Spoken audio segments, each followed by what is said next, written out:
Tasmania Votes 2024.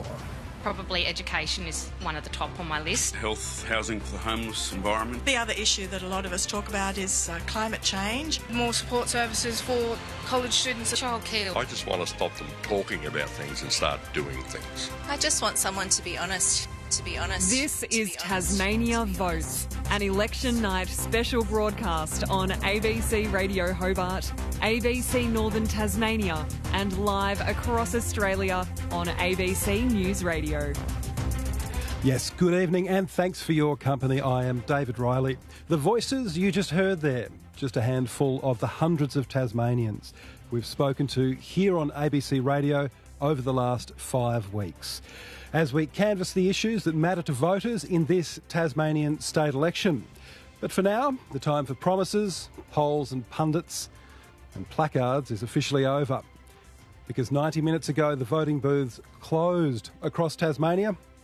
Counting is now underway. Soon we will know the people's verdict. The results are already coming in. You'll hear them shortly, and we will bring you them throughout the evening.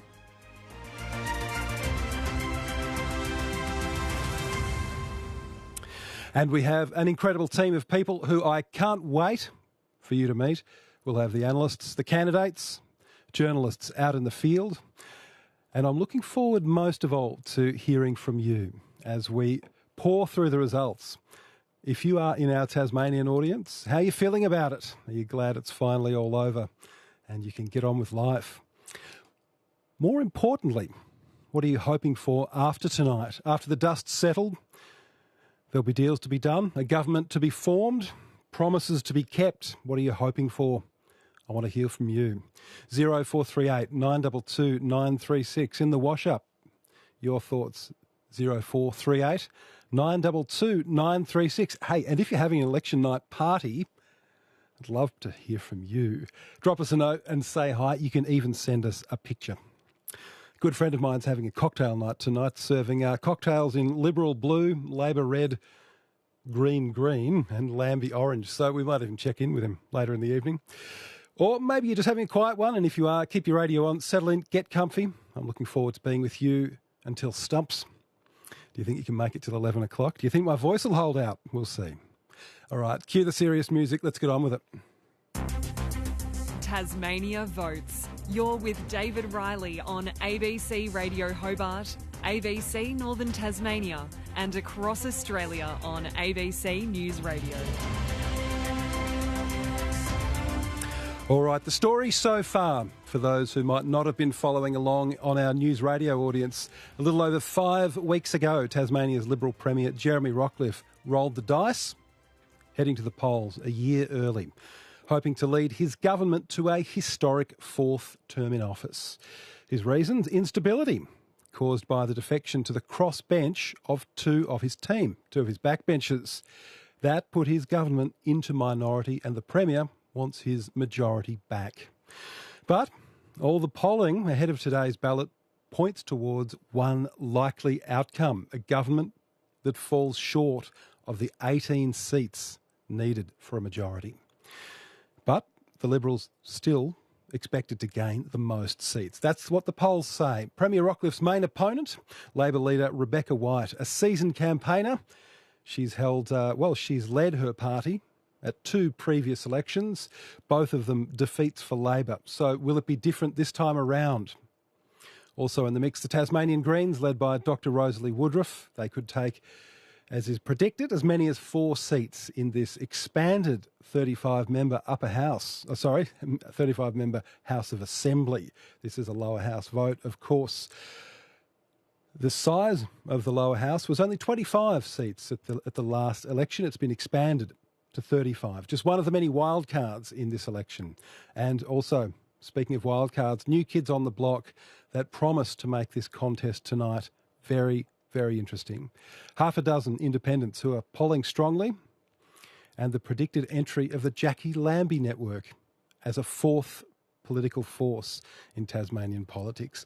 That is your brief summary, bringing you up to date now. What we've all been waiting for. Let's get down to business. I want to introduce you to Ben Rowie, independent election analyst. He'll be our very own Anthony Green through the night. Ben, good evening. David. Ben, look, why don't we just dive straight into the figures here? We've got some results already starting to come in. Counting's been underway for, 95 minutes now. What do we need to know? Where do you want to start? Well, I think a lot of the results tonight will be about north and south, about the 3 northern electorates and the 2 southern electorates maybe telling different stories. Most of the votes we have in so far are from those 3 northern electorates, Bass, Braddon and Lyons. And indeed, the ABC has called 9 seats for the Liberal Party and 6 seats for Labor in those areas. Overall, if we look at the swings, at the moment there's about a 13% swing against the Liberal Party. The Labor vote is holding steady from last election, which isn't amazing for them because they didn't poll amazingly well last time, but at the moment their vote is about where it was last time.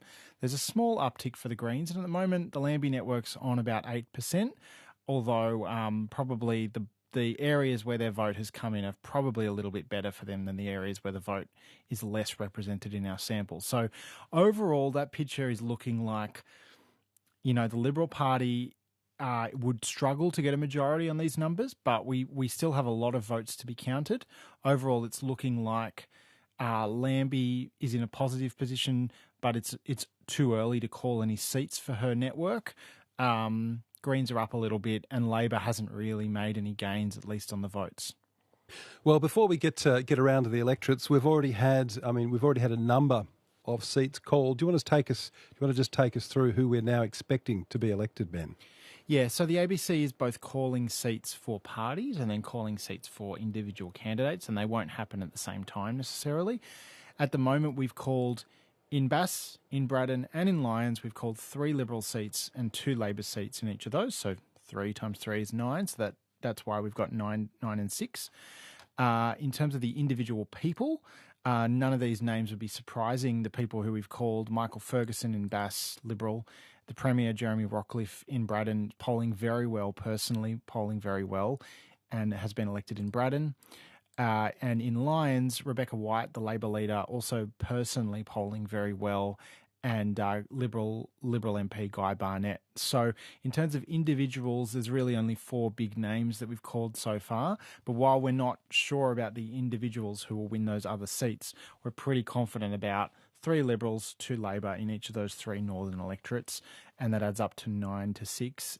And you need 18 seats for a majority. So Liberals are about halfway there. One thing I would say as well is to get to 18, you need 4 in 3 districts and 3 in the other 2. And these are probably the districts where that could happen. So if they're only winning 3 in each of those districts, that's not enough for a majority.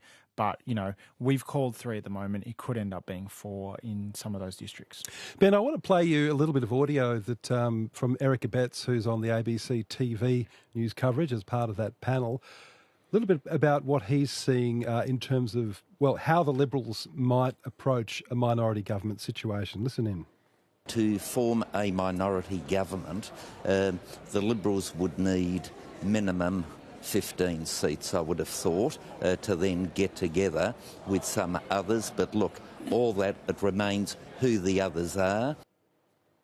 Minimum 15 seats. I mean, in the first instance, it's interesting to hear, the Liberal candidate now talking openly about the idea of governing in minority and looking potentially to come up with arrangements with the crossbench. But he's talking about 15 seats as a minimum to form a minority government. Is that a realistic objective for the Liberals based on what we see now at this very early stage? I think they could get to 15. I think probably they're on track for if they get 3 in Franklin, 2 in Clark, and then maybe get a 4th in Bass, that would give them 15. So it's plausible right now on these numbers we could be looking at 15 Liberals, although we're not calling that at the moment. Whether that's enough for a government, I don't know about that either. It depends on who that crossbench is. As Mr. Abet said, the Greens are up and look like they could be competitive to win seats they didn't hold last time.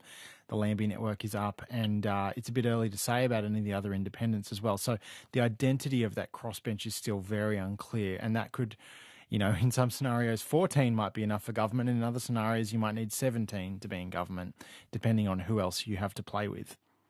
Ben, we will come back to you, but the big picture here at this stage, at this very early stage, is Liberals down Labor holding Jackie Lambie network up and the Greens up slightly. So it's clear that those Liberal votes aren't bleeding across to the Labor Party at this stage. That's right. Ben Rowie there, who we will be checking in throughout the night. He's going back to crunch some more numbers, but we also going to be crossing very shortly to the tally room. Of course, Australia's only remaining tally room is right here in Hobart. We're going to be heading over there shortly, catching up with Georgina Burgess, our reporter on the ground, and she'll be catching up with Andrew Hawkey, the Electoral Commissioner. Time for the family road trip. 98. The big prawn. Yes. 99. The big mosquito. It's a real one. And 100. Easy. The big Listen app. Of course. The ABC Listen app has a big array of road trip-ready podcasts, radio, audiobooks, music and sport. Something for everyone. I guess it has to be big to fit in all those podcasts. For a big selection of audio entertainment. Really, Dad? Listen big. Download the free ABC Listen app today. You're listening to Tasmania Votes, an election night special with David Riley. Well, until very, very recently, every state and territory had a tally room. We're the only state left that has one. And right now, we're going to cross to Georgina Burgess, who's down there right now. Good evening, Georgie. Hello, David. Yes, I'm here sitting with Andrew Hawkey, the Tasmanian Electoral Commissioner, at the little ABC radio table they've set up for me. And up in front of us are 4 very big screens with some graphs, the votes in each electorate and all the candidates. There's the media tables to my left. And then, of course, the public gallery, lots of seats where anyone can come in and sit in front of the screens. There's, of course, the huge ABC setup with Anthony Green and the panel over the other end. And, yeah, people running around. A lady has just walked in a floor-length blue sequin dress, and both her children are dressed in blue. So, yeah, there's some fashions on the field to report. I have seen a child in a tuxedo, so he is taking democracy very seriously. And at one point I did see a man dressed head to toe in red with a hat. So there's a bit of every colour at the moment, Dave. Georgie, explain to us why the tally room is such a significant thing in the Tasmanian electoral tradition. Well, I just think it's wonderful that the public can come along and see democracy in action. And I probably should introduce you to Andrew Hawkey, the Tasmanian Electoral Commissioner. Andrew, why do you still put on this tally room? Because it's a great opportunity for the Tasmanian people to come and be with all the other players, whether it's the media or the leaders of the party, and be democracy in action. The people have spoken, they've voted, we're counting those, and then everyone gets to share the dialogue afterwards. Do you just feel like this is your big night? You're the host. I do feel very nervous. I'm not normally I don't normally enjoy being a host, but yes, I am tonight, and it's lovely to see people in. It's lovely to see figures coming up. They were a bit delayed as we thought, but I hope by 6:45, bang, it came. The first one came through then.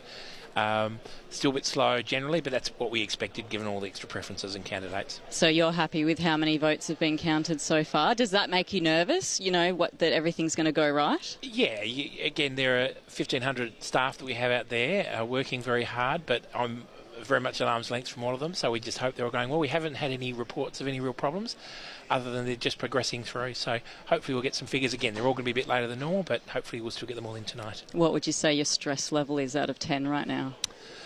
Given that we got through polling day, it's probably come down from 9.5 to 7. 7? Yeah. So still got a way to go down then? Absolutely. We've still got to get the leaders in to chat to have their chat. I think once that's done, I'll relax a bit more as well. And that is a huge moment because right now, look, there's probably a couple of hundred people here and there is a buzz, but it's going to get nuts later, isn't it? Because neither of the major political parties have arrived yet. We've got the registered parties tables right behind us and there's no one there. So It's going to get very busy, isn't it? It will do. And what we find is that we sort of give a 10-minute warning bell when one of the leaders will speak, and then it floods in. We have got party functions here in the Grand Chancellor, but also at other places around Hobart, so certainly they'll flood in then. Again, in this modern day, the tally room's not quite what it used to be. It used to be the one place to find the result.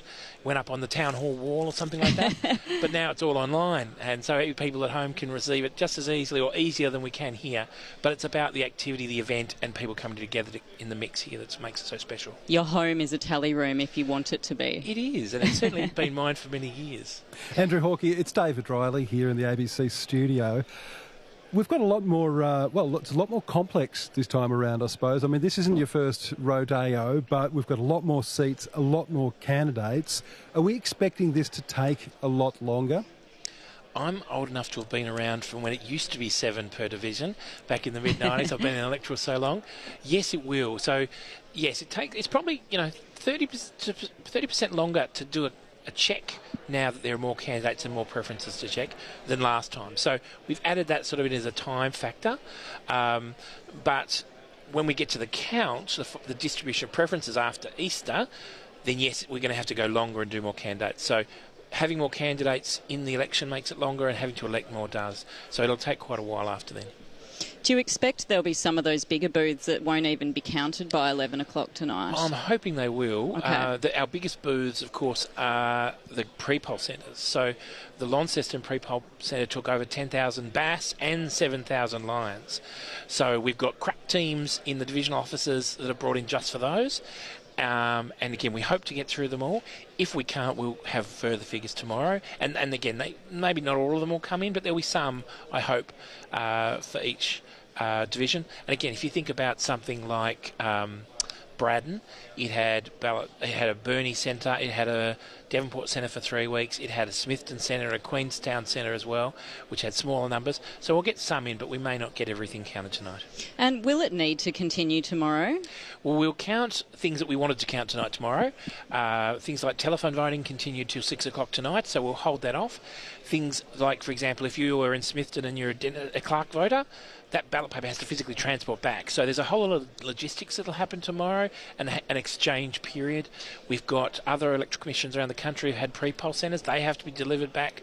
So basically, other than getting stuff done tomorrow, if we haven't got it done tonight, we won't have any updated figures probably until Thursday, and we'll do a big run of a whole range of those that have come in. You mentioned how many people were in booths today, coordinating that count. From the time the election's called, what has it taken to get to tonight? It's a lot of work and it's a lot of contingency. So we might have 2,500 people on our lists, and we'll contact them, and that might be fine in some areas, but other areas, no one can work. So you have to find them again. Polling places. I was on Leon earlier in the week, and someone said, why haven't you got a Glenorchy pre-poll centre? And the answer was, we couldn't find one. For 2.5 weeks, we looked for an appropriate site, and nothing was available. Without a fixed date, these are one of the things we have to be ready to be agile. We had quite a lot this week that pulled out of our staff because of COVID. So we couldn't have them working in polling places, so we have to find replacements for them. One of our returning officers got COVID during the week, so we've had to swap that person over. There's a lot of linking and moving around to keep the whole thing flowing. And Tasmania's unique for its Hare Clark system, but also its electoral act, and things have changed in the years past. There used to be a total media blackout. What's changed in that regard? You can now have ads in the paper on election day, is that right? Yeah, so up until about 2019, when the review started, the government did a review in 2018 of the Act, and one of the things that came out early was that the special rule that people couldn't put things in newspapers on polling day, they said that's a bit out of date for now, and because we have things like the internet, it's complicated a lot of our rules, and so the Parliament changed that to say yes, we can have ads on the Saturdays in the newspapers. So there are some things that have been old standing, like naming a candidate, that still remain, that you can't name a candidate without their consent or use their image or photograph. And again, as I said on Leon last week, that primarily comes from the history of my understanding, which is how to vote cards. So as you'll see with the results going up on the web, we might know that the Liberal Party will win 3 in Bass, but which 3 candidates will win it? So for Hare Clark, the fight to be elected is as much between your own party members as it is outside. And someone like Rebecca White first got elected and knocked out David Llewellyn, a long-standing Labor person. So Labor got the same amount of seats, but it was a different person. They swapped. So the Parliament said historically, well, we can't have had vote cards, because if we have a vote card, then how do you compete against your own people? So if someone puts you fifth, how are you going to be one of the top three? And so they decided that, well, you have to get their consent and name their consent, and that's where it originated. But of course, it's broader than that these days. It's not just there's a handbill that goes out. There's all the internet and conversation. So it's a lot more complicated in how we address that and deal with that these days. And are you allowed to put signs up outside polling booths? Because I know people were posting photos of, I think it was Lindisfarne Primary with some political signs out the front. I noticed Lena Valley Primary, which is a polling booth, had some political signs out the front. What are the rules there? So there was a bit of confusion today about how the rules apply. So one of the key rules about Tasmania is that wherever voting is happening, you cannot issue lobby for votes within 100 metres of a polling place, and we've had that a long time. And that's why if you go to a federal election, there's someone handing you something as you go in the door, and we don't have that, haven't had that, and so it makes it a lot quieter. The issue, so there's a 100-metre rule, you can't do anything, and you can't hand anything out on polling day. Where the 100-metre rule comes in is about being active. If someone has a house, that you have a sign of a candidate in the house that's been there the whole time, it's a fixed sign, then of course that's just a part of the landscape that it's in. You don't have to take it down just because it's within that 100 metres. You're not changing anything. And what we had happen today is there are a range of participants that put up signs not only up on polling places, but actually within the grounds of polling places. I went to a polling place in Clarence, and someone had gone in and put it and used the plastic seals to seal a sign right at the front door to that hallway that we go into, the school hall. And so, no, that's not allowed. They can't. We keep elections out of the grounds of a polling place. A polling place is apolitical, and this was a school which absolutely has to be apolitical. And so people had come in on the night before thinking they could get a quick and easy win, and I said no, that's not a part of how it should be. A polling place is hired by us, and it needs to be that apolitical, neutral space. And that wasn't clear to one or two of the participants, but it was by the middle of the day, and we had to go through and clear that up. But that's where a lot of that confusion came from. Okay. Do you expect that you'll have to fine any party or organisation? Well, if I find everyone for breaching the Act, it would take me 10 years, and I'd probably, my concern is we run an election as cleanly and smoothly, and that everyone plays within the rules. Now, not everyone tries to play in the rules, but sometimes they also get it wrong. Our key thing is for the Tasmanian people and trying to have it as simple and clear. And I'm also a believer that if someone, and again, people ring into the ABC and say, I'm annoyed about this or I'm annoyed about that. Sometimes it's not a breach of the Act, but it's all a part of campaigning. And if you don't like what they've done, then you consider that when you put your preferences down. And so sometimes things that swirl might actually not be a positive for the party or the group or the individual that's done it. All right. Well, we better crack on to Liz Gwynn at the Labor HQ. Georgie Burgess, really appreciate you joining the program, and to you too, Andrew Hawkey. Georgie, we'll catch up with you after the 8 o'clock news. Thanks, David. On ABC Radio Hobart, ABC Northern Tasmania, and right across the country on News Radio. This is the Tasmanian Election Live. You're listening to Tasmania Votes, an election night special with David Riley. Well, we are going to do something a little bit different now. I'm told that our roving reporter Andy Gall is at the Hobart Festival of Comedy. Yes, there is another event happening in town tonight. It's the Hanging Garden in Hobart, popular local bar. And if I'm not wrong, he's about to adjudicate an arm wrestle between a Labor and Liberal voter. Come in, Andy. Oh, Dave, thank you very much. Yes, I'm between a contortionist and a salsa band. Nothing says politics like the Hanging Gardens. Good evening, everyone. You're live on ABC Radio. Hey, yeah. OK, now this is it. This is going to be the zeitgeist. We have a Liberal voter in the guise of Reuben, and we have a Labour voter in the guise of Dane, and we have a stilt walker in the guise of Thomas, who's, how tall are you, Thomas? My name is Thomas Oswald from Roaming Trees. How tall are you? I'm like 3 meters tall. I can see anyone and everyone in the whole country today. Okay, can you commentate, please, on this arm wrestle? Yes, we will do. between the Liberal and the Labour voters. This could be very pertinent come the end of the evening at the Hanging Gardens. OK, live on ABC Radio, let's make some noise for this Liberal versus Labour voters arm wrestle. Here we go. Ready? Ladies and gentlemen, listen, look at here. What we are going to do here, we have a Liberal. Who is the Liberal here today? Ruben. Hands up. One candidate for the Liberal, one for the Labour, and they're going to wrestle. But I have to tell you my personal opinion, I feel a little bit green tonight. We know what that means. So guys, are you ready? Okay, hands on the table. And guys, you can do Liberal, Labour, and say like independent, whatever you want. You can do like, OK, Dave, so they've got their hands together. They're about to wrestle, a hand wrestle. Both of them voted today. One Liberal, one Labour. Oh, Dave, it was a very strong result for the Liberal Party. Oh, is this a portent for things to come, Andy Gold?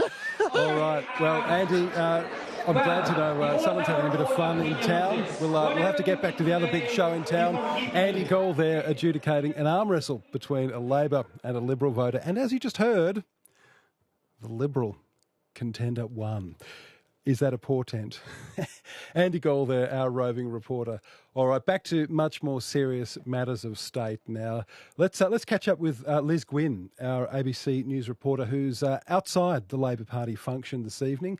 Liz, good evening. Look, Liz, I understand that reporters have been, for the first time, prevented from entering the function. Well, good evening, David. We certainly don't have any arm wrestles going on here. It's a much more subdued vibe here. But yes, you're right. I actually hope to cross to you from inside the Labor function tonight because it's a really good way to get a sense of kind of the mood and how people are feeling. But unfortunately, like yesterday, I was told that it's a private event and that media aren't allowed in. Now, as you mentioned, it is quite unusual. We've usually been allowed into these sorts of events. And it's unclear why that decision was made. But I have been on the phones instead, and I've been speaking to Labor sources, and they've told me that they're happy with how the campaign has gone. They were out into the community, the candidates, right until the very last minute. They've been speaking to community members, and they said that the feedback they're getting is that people are in the mood for change. But obviously whether that translates to a vote for Labor, well, that remains to be seen. Liz, you've been in touch, I suppose, with some people in the Labor camp. What are they expecting? What's the expectation? It's so hard to know, isn't it? So at this stage, Labor leader Rebecca White has said that she wants to win majority government, and she's really been campaigning hard to achieve that. She's obviously been promising to address cost of living pressures such as power prices, but she's also made commitments to improving the state's health system. Now, a lot of political experts, including our very own Anthony Green, he said that it's extremely unlikely Labor will form majority government. Ms White has indicated that she is open to seeking support from the crossbench to govern, but really there's so many unknowns. Even though some of those votes are coming in, we still don't know at this stage how it's going to look. All right, Liz, anything else we need to know what's happening down at Labor HQ? Oh, it's incredible. It's actually my first time that I've covered the election, so it's really amazing to see the tally room all set up, and it's really cool. We've got young people, which I really love seeing because they're the future, and we're seeing young people and true diehards, political diehards that are down here tonight. So they've really been, getting into it and really immersing themselves, and it's just a great atmosphere. So it's been really fun to be a part of so far. But at this stage, I don't have a lot to tell you. I haven't seen any candidates from Labor. There's no sign of Rebecca White at this stage, just media advisors and lots of Labor volunteers. But I'll have more to say a little bit later in the night, hopefully. We will check back in, Liz. Liz Gwynn there, who's outside the Labor Party's function in Hobart. We're told that journalists, for the first time, have been excluded from the function. Both the Labor Party and the Liberal Party function, journalists have been excluded from. Well, we are coming up to your news very shortly. Governing is a numbers game. A political party needs a majority. You're listening to Tasmania Votes, an election night special with David Riley. Yes, tonight we will learn whether Jeremy Rockliff's election gamble has paid off. We're coming up after the the 8 o'clock news, we're going to catch up again with Ben Rowie.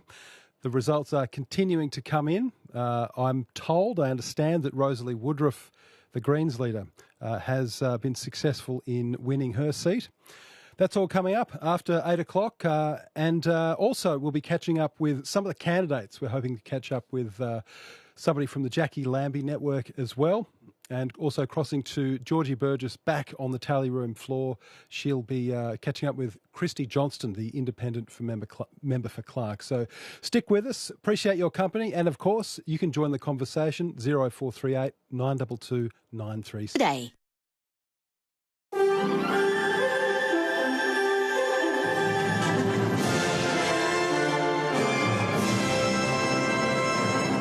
Hello, this is ABC News with David Rowlands. Tasmanian Senator Jackie Lambie is urging the major parties to accept they'll have to cooperate with independents and minor parties, as early results suggest a healthy vote for her party in the Tasmanian State Election. Laura Beavis has more. The Liberals called the Tasmanian State Election early to try to regain a majority. An increase in lower house seats means it will be easier for independent and minor party candidates to get elected.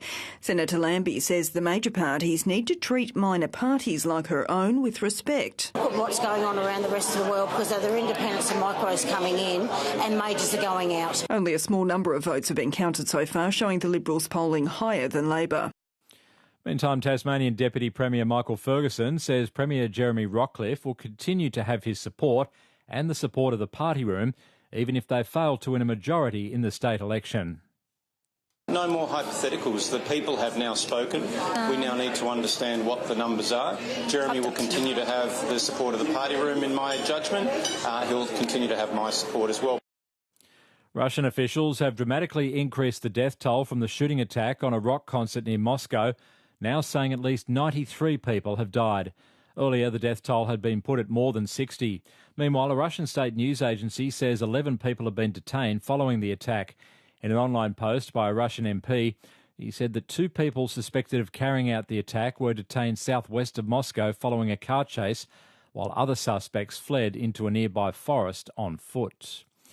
Meantime, there's been another lethal Ukrainian drone attack on the Russian border region of Belgorod. The regional governor says 1 person has been killed and 2 wounded in the latest aerial strike. Recently, Russia and Ukraine have both been stepping up cross-border drone attacks.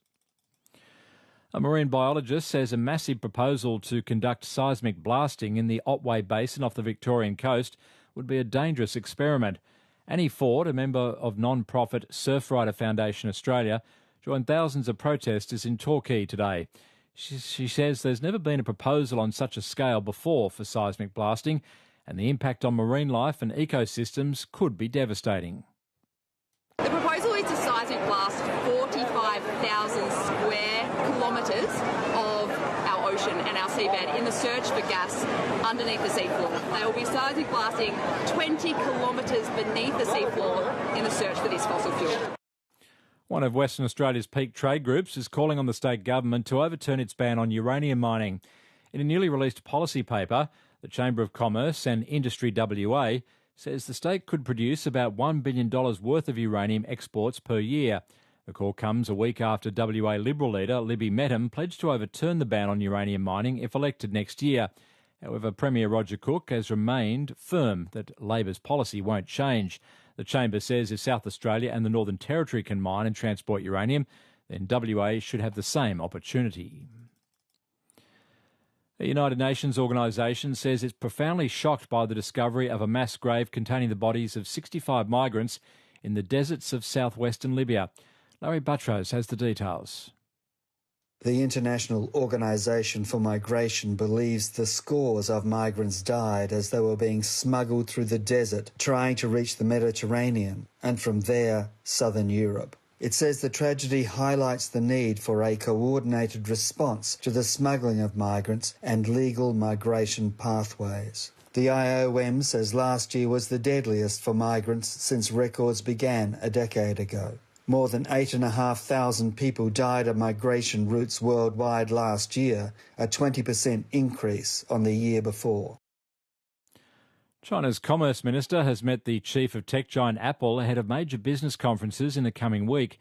The Chinese Commerce Ministry says Apple CEO Tim Cook discussed his company's development in China. Mr Cook opened Apple's newest store in Shanghai on Thursday as the phone maker faces rising competition from Chinese rivals such as Huawei. To sport and in soccer, 2 late goals from Melina Ayres against her old side has given the Newcastle Jets a dramatic 3-2 win over the Melbourne Victory in the A-League women's competition. 2-1 down in the second half, Ayres took charge for Newcastle with a brilliant double strike to lead the Jets to victory. It lifts them to 7th and knocks the Victory out of the top 4. Meanwhile, Melbourne City consolidated their place at the top of the A-League women's ladder with a 3-0 win over the Central Coast. Tasmania Votes 2024. Probably education is one of the top on my list. Health, housing for the homeless, environment. The other issue that a lot of us talk about is climate change. More support services for college students. Childcare. I just want to stop them talking about things and start doing things. I just want someone to be honest. This is Tasmania Votes, an election night special broadcast on ABC Radio Hobart, ABC Northern Tasmania and live across Australia on ABC News Radio. Yeah, huge thanks for your company this evening. David Riley with you right across the country on News Radio, also on ABC Radio Hobart and ABC Northern Tasmania. This is the ABC Radio's election night party. It's not quite Don's party. We're all sober for a start, but keep listening because the night will get interesting. I'll be with you throughout the evening. We'll hear from the candidates, the experts. We'll be crossing throughout the night to the tally room floor, the last tally room, physical tally room in the country. We'll also have reporters in key parts of the state bringing us instant reactions. And look, one of the big questions to be answered tonight, is this going to be a turning point for the state? Will we see the predicted surge in support for the independents and the minor parties? Could this usher in a new era of minority government in Tasmania? Let's bring into the conversation again Ben Rowie, independent election analyst who has been crunching the numbers busily during the news. Ben, look, bring us up to date. We've seen a number of seats called, but there's been a few since we last spoke. Yeah, so we don't have anything more from the northern electorate, but in the southern electorates, we've got 2 Liberal, 2 Labor called in each of Clark and Franklin, as well as 1 Green in each of Clark and Franklin, which adds up to 13 Liberal, 10 Labor and 2 Greens. None of those are particularly surprising now. We've called some individual candidates as elected. Most of them are incumbents, including Dean Winter from the Labor Party, Rosalie Woodruff, the Greens leader. Erica Betts, as far as I can tell, is the only non-incumbent who's been elected so far. So he's on track to be going into the state parliament after losing his Senate seat in 2022. And yeah, Clark and Franklin in particular, looking a little bit messy and some interesting things going on there. And, of course, the leader of the Tasmanian Greens, Dr Rosalie Woodruff, member for Franklin, re-elected. We'll chat to Dr Woodruff at about 25 past 8. That's in just under 20 minutes' time. And you can be part of the conversation too. 0438 922 936. What are your thoughts on the results so far? Really, it's no big surprises in the candidates that have been called so far.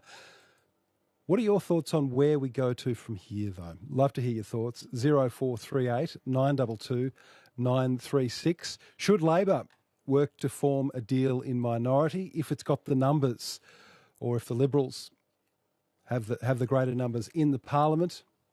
Should it fall back to them to try to come up with the backbench or the crossbench support that they need to form a majority on the floor?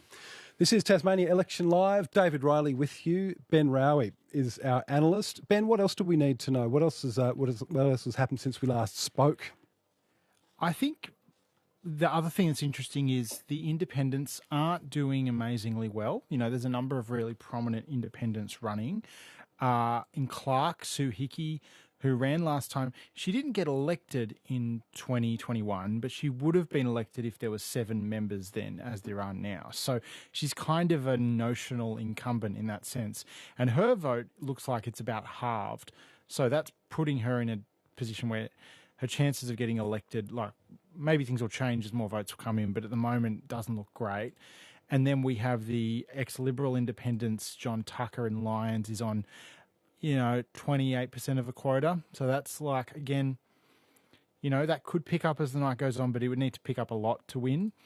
And in Bass, Lara Alexander is on even lower. She's on about 2.2%. So not really competitive. In Franklin, David O'Byrne is on 6.9%, the ex-Labor independent. That's kind of the terrain where he might have a shot depending on how all the votes go. But that's even he's not, locked in. So those independents who were elected as members of the major parties at the last election right now are struggling. Right, so the sort of much predicted surge for the independents might not be there, and potentially voters have firmed up around the parties. Is that how we're calling it at this stage, Ben? Yeah, it's looking at an early stage. Like, there is a pickup in the independent vote, but it's I think that is partly reflecting that there's a lot of independents running. When you look at the individual independents who are expected to be competitive, they're not really getting there. Lambie's on about 7.4% now, and the Greens have a small pickup too. So the overall not Labor, not Liberal vote is definitely up, and on these numbers probably is winning both more seats in a raw number and a bigger share of the electorate, a bigger share of the parliament, but not particularly the independents, more the minor parties than the indies. Texts come in from Alan. He asks, could Labor and Liberal form a coalition? It's an interesting concept. Ben, are you aware? Probably will have the numbers. But, are you aware of that ever being contemplated in any jurisdiction? Look, I mean, it happens in countries like Germany. As proportional systems happen, you do have scenarios where they go, we don't want to work with anyone else, so we'll work together. We are a country like Germany, that it's very clear in that country's political culture that you must have a majority government.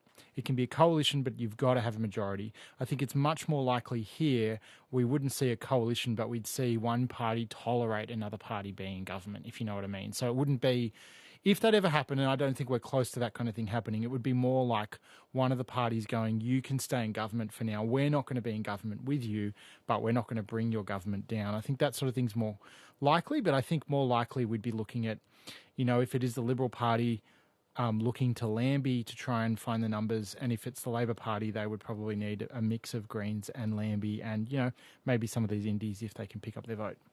All right, well, Ben, we have the former Tasmanian Greens leader, Peg Putt, standing by on the tally room floor, ready for a chat. We will come back to you very soon, though, for some more results.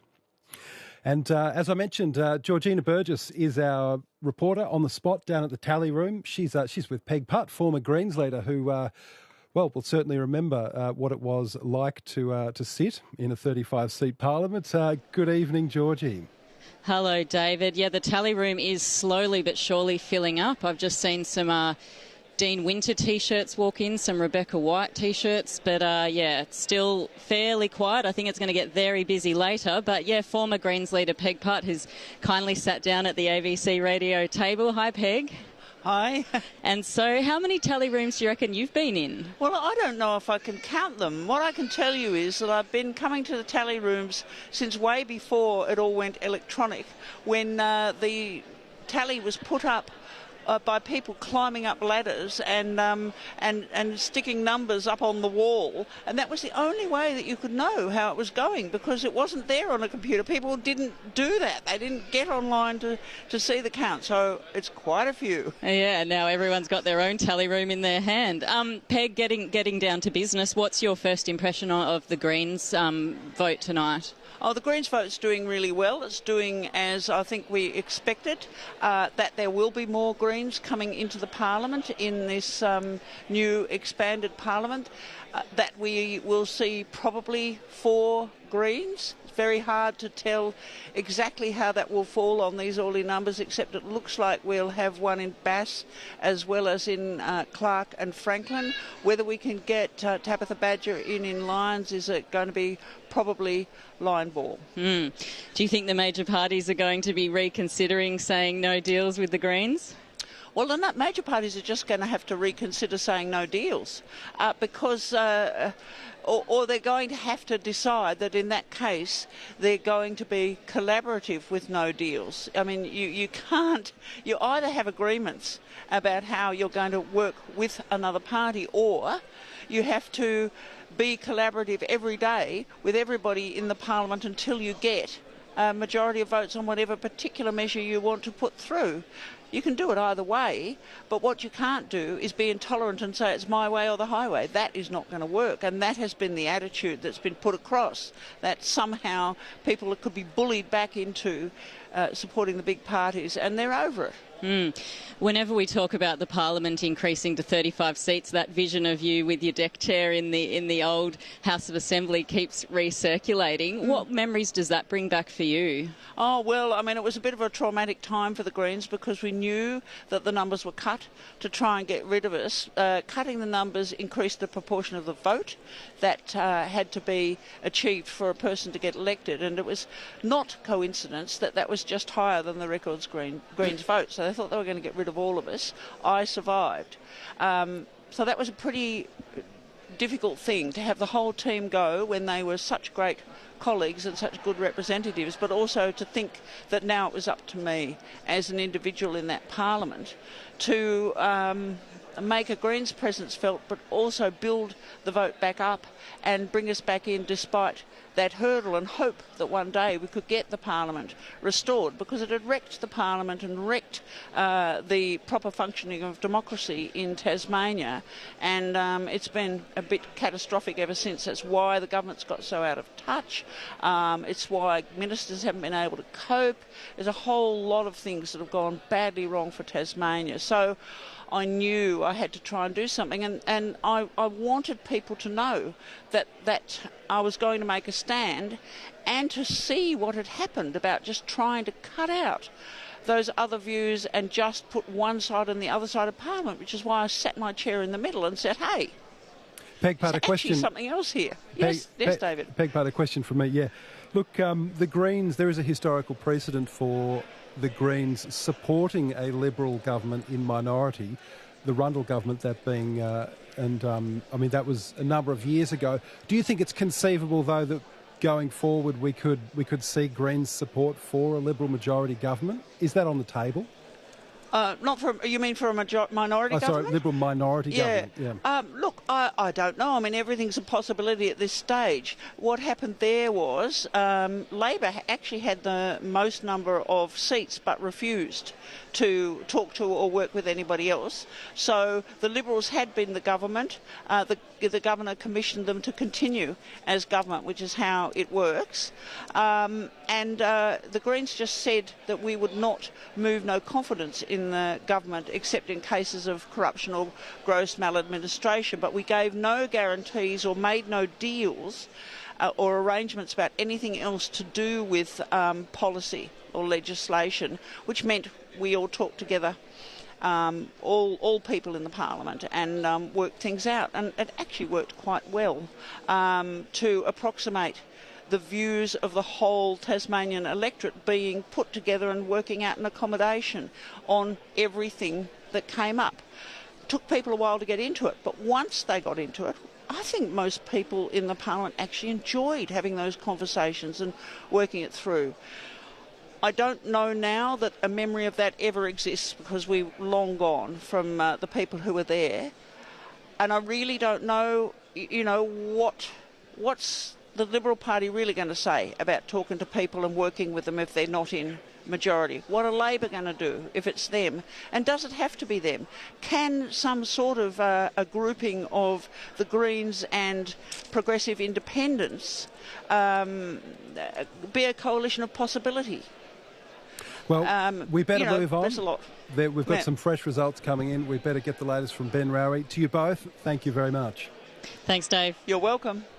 Georgie Burgess there down on the tally room floor with former Tasmanian Greens leader Peg Putt, who, famously brought in a deck chair into the Parliament when the Parliament was cut back to 25 members 25 years ago, I think, roughly, off the top of my head. Well, it's since been restored to 35 members for the first time at this election. on ABC Radio Hobart, ABC Northern Tasmania, and right across the country on News Radio. This is the Tasmanian Election Live. Tasmania Votes. You're with David Riley on ABC Radio Hobart, ABC Northern Tasmania, and across Australia on ABC News Radio.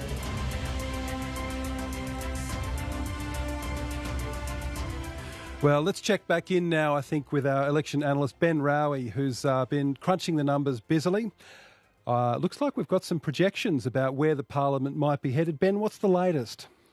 Yeah, so obviously there's seats to still be called, but we have a clear sense of like what is possible and what is not possible. And we are now confident that there will be a hung parliament. No party will get a majority in their own right. And we are also prepared to say that the Liberal Party will have the most seats.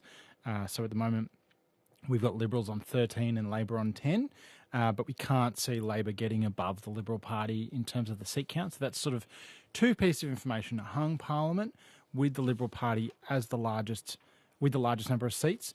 But I would say still the thing that we're not sure about yet is how close are they to that majority? You know, winning 14 seats is very different to winning 17. So, am I right saying 13 Liberal, 10 Labor at this stage? And 2 Greens. And 2 Green called. All right, and no, but no sort of indications on, well, how things might go. You know, is there a sort of a tendency either way for the Liberal Party? Are we expecting a few more seats to flow their way? Look, I think that's likely. I think they have a good shot at a 4th seat in Braddon.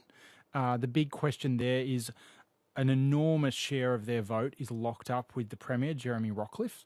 They've got about 3.9 quotas, but 2.1 of that quota is Rockliff. So if sometime, like that did happen last election, that Peter Gutwin got a huge personal vote and quite a few of those votes leaked away from the Liberal ticket. At the moment, I believe we've only got the Liberal Party on 2 in Franklin, and you know, I think they probably have a good shot at a 3rd in Franklin, but they haven't won it yet. So there's a few places where they could be competitive. They've also only got 2 in Clark. They're a long way away from winning a 3rd in Clark, but again, early days. So there's definitely a few prospects for the Liberal Party to pick up seats, but they're not going to get to 18. And just repeating, which were the Greens seats that have been called? Yeah, so the 2 sitting Greens MPs have been re-elected, Vicar Bailey in Clark and the leader Rosalie Woodruff in Franklin. But the Greens are competitive in a number of other contests as well. So Bass and Lyons seem to be the sort of better prospects for the Greens, at least at this stage. Is that fair to say? Yeah, look, Bass at the moment, the Greens are on 14% of the vote, and we think that's roughly a good representation of where they're going to end up. That's more than a quota. So we'll see as more of the vote comes in Bass, because we're still only about 11% of the vote in, but Greens are strong there.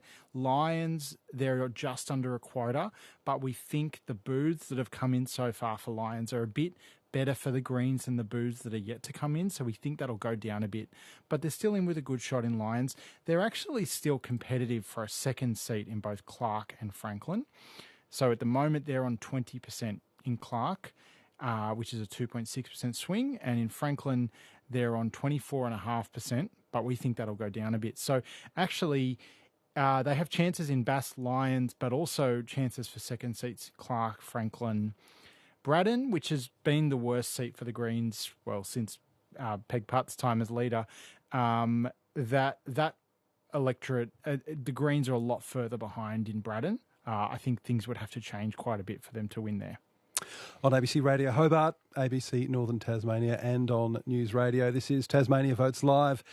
And Ben Rowie is our election analyst for the evening, with us until stumps, at least until 11. Will we still be, will our voices hold out, Ben? Now, early in the piece, when I was chatting to you, it appeared that there was some, strong surge in support for the Lambie network, particularly up in some of those northern seats. Is that holding? What are we seeing there? Yeah, I think so. Look, the vote's gone down a little bit as the southern electorates came in, but that's to be expected. They didn't run in Clark and they're not as strong in Franklin. So you would expect that without it necessarily affecting their chances of winning seats. They're on 7.3% now. I would caution, it's a bit harder to know where they're going to end up because they didn't run last time, so we can't compare their vote to their vote last time. Their vote last time was 0 everywhere. So 7.3%, they're looking promising in Bass. They're on about 8.5%, which is it's not a quota, but it puts you in the hunt. They're on 10% in Braddon, which makes sense. That's always been Lambie's heartland, her strongest part of Tasmania. Clark, they didn't run. Franklin, they're on about a bit under 5%. So that would be tough for them, I think, at the moment.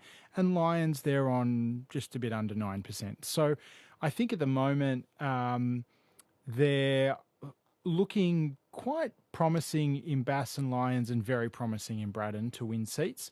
But the other thing I would say about Lambie is the vote for her candidates in her network is quite evenly distributed around amongst the candidates. There's no one lead candidate who dominates the vote. So it makes it a little bit harder to know, and it may challenge them if they're in a really close race for a final seat. Can we talk about this much predicted, sort of rise of the independents? It seemed to be where the story was headed. Are there any independents that stand out to you, just finally, as contenders for the crossbench? Christy Johnston, who is the only incumbent independent who was actually elected as an independent. She has actually got a swing against her, so she's on about 0.6 of a quota, 7.4% of the vote. That's a swing of about 2.5% away from her, but we think she'll boost a little bit. The booths that are in Clark are not her best booths. So she's in with a shot, but we have not called a seat for her.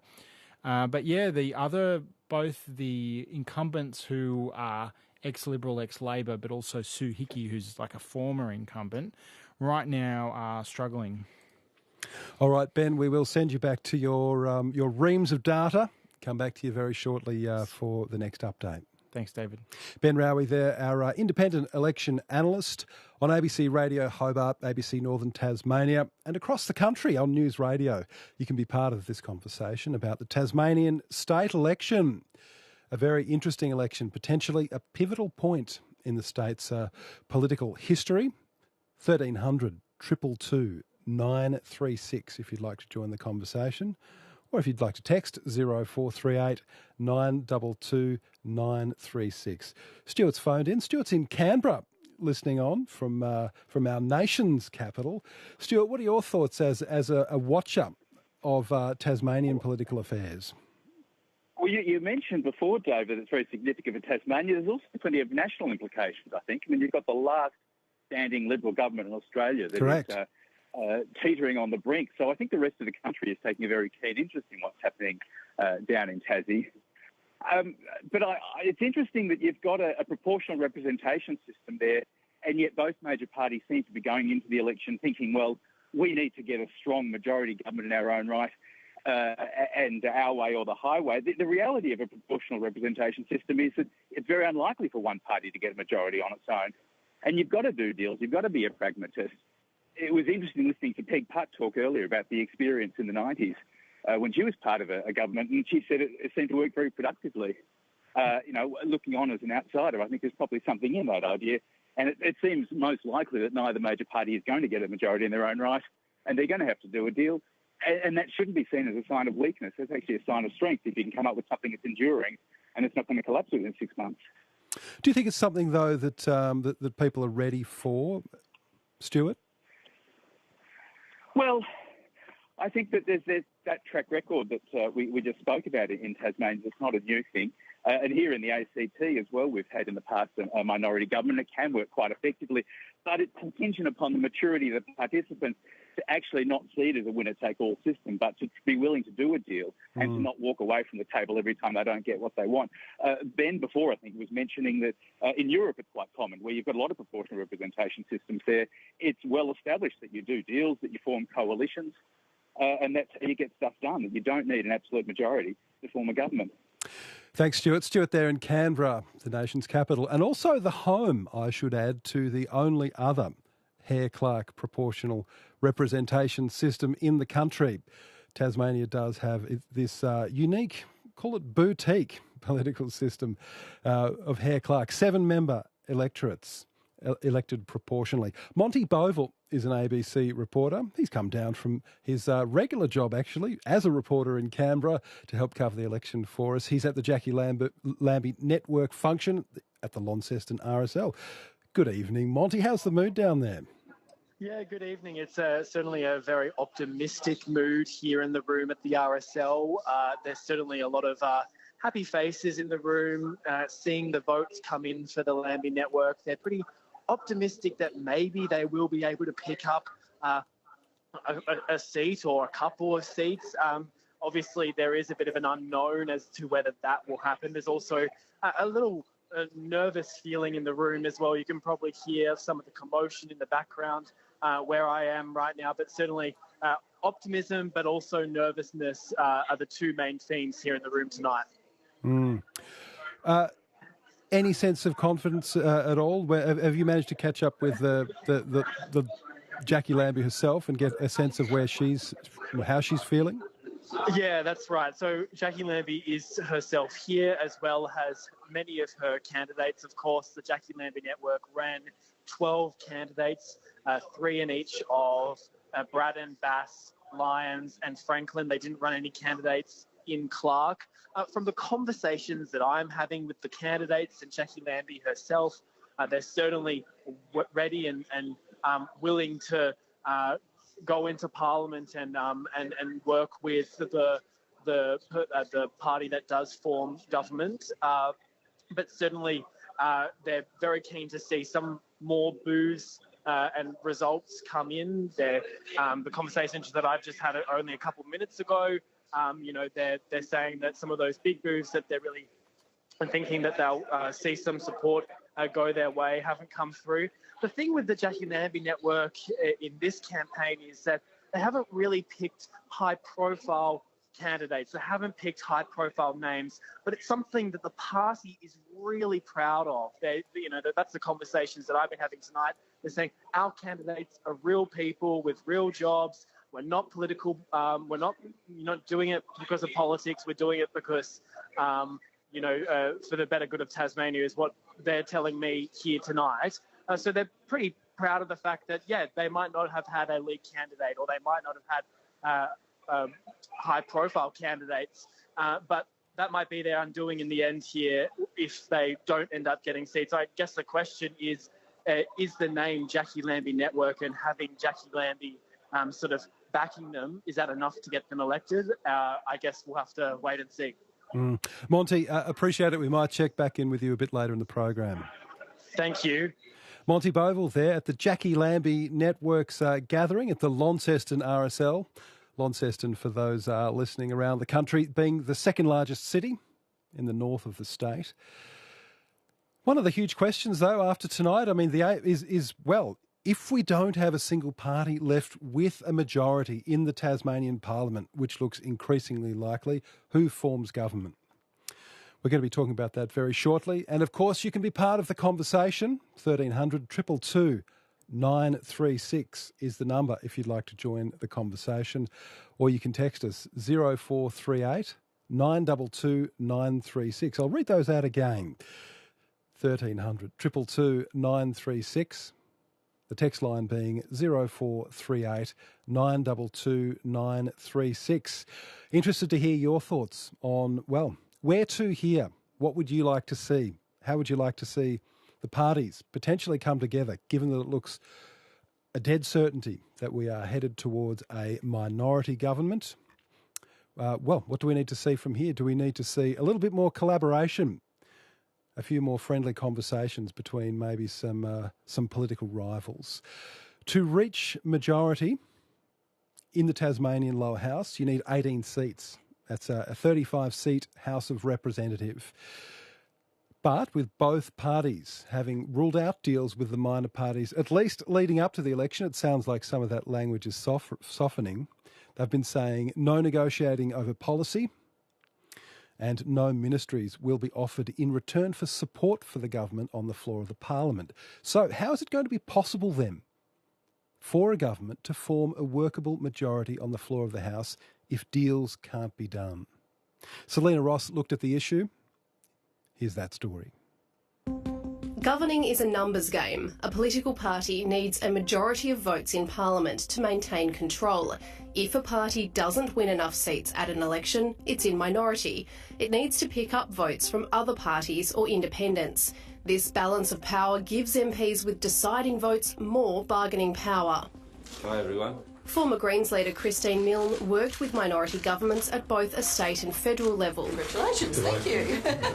It's the most democratic, and it brings the decisions to the floor of the House and shines a light on what governments are doing. So it takes it out of the back rooms into the light of the Parliament. In 1998, Tasmania's lower house of Parliament dropped from 35 to 25 seats, partly in an attempt to prevent another minority government after 2 years of it under Liberal Premier Tony Rundle. It led to an infamous garden chair protest by the Greens' Peg Putt. Now Tasmania's lower house is returning to 35 seats, amid increasing voter interest in minor parties and independents.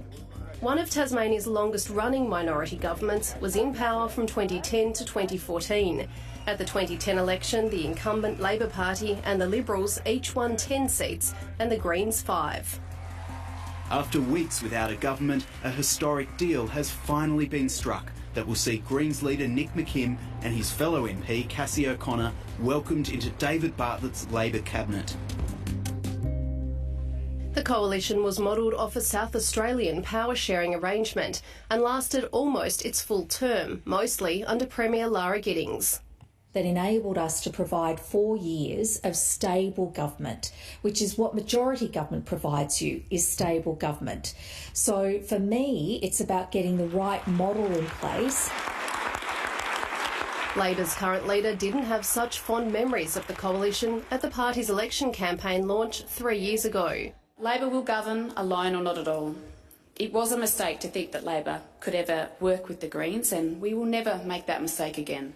A position she's sticking to. I can categorically tell you the Labor Party will not be doing deals with the Greens to form government. We will not be doing deals with other parties to form government.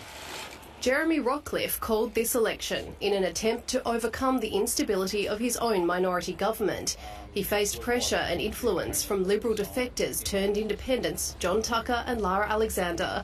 For future negotiations, he's ruled out a deal with the Greens, but has left the door open to others, with conditions. I will not agree to anything that constrains me or my government. I will not be trading ministerial positions or policies. If Tasmanian voters deliver a hung parliament with no single party in majority, it could be well after election night before we know who will form the next government, or even if there'll be a workable parliament. Selena Ross there with that story. ABC News journalist Selena Ross. Well, standing by on the line is the Tasmanian Greens leader, Dr. Rosalie Woodruff. Dr. Woodruff, thanks for your time this evening. Hi, Dave. Hello, everyone. How's the mood on the Greens team? It's very joyful. It's a really fantastic night. We're enjoying really watching the fruits of a lot of hard work from people in across the Greens movement, and also the people who have stood with us at this election and to get their voices heard. So it's a great deal of pride that we've been able to use this election campaign, which, you know, the Liberals called and, they rolled the dice, and we've taken the opportunity to use it to campaign hard on the things that we're fighting to change, to get action on health and housing and the climate and, of course, on forests. Dr. Woodruff, two of your candidates in the south, evidently across the line now. Still not clear, though, for candidates in the northern parts of the state. How confident are you about Bass and Lyons at this point in the count? Look, it's early days in the count, but it's looking very positive. You know, so we definitely are feeling very warmed by the trend that appears. But it's, you know, it is early days. We're feeling that the mood that we've been hearing on the doors is being reflected in the count that we're seeing so far. Look, the expansion of the chamber at this election to 35 seats, and for those listening may not know that the Tasmanian Parliament has just increased from 25 to 35 seats, actually restoring the numbers to 35. That on paper should benefit the Greens, should it not? But in the past, the Greens have held 5 seats in a 25-seat parliament. If you can't win a seat in every electorate this time around, will you see that as a failure? We've, from the very beginning, just been working hard to campaign and fight to get back into a situation where we can have more heft in the parliament. And ultimately, that's what this is about for us, having more people in parliament to be able to fight on the issues that we've been campaigning on in this election and leading up to it. That is what we want to do. We want to get change, and we know change is possible, and we think that's why people have put their vote behind us and in increasing numbers. That's what we're seeing at the moment. On ABC Radio Hobart, ABC Northern Tasmania, this is the Tasmanian Election Count Live.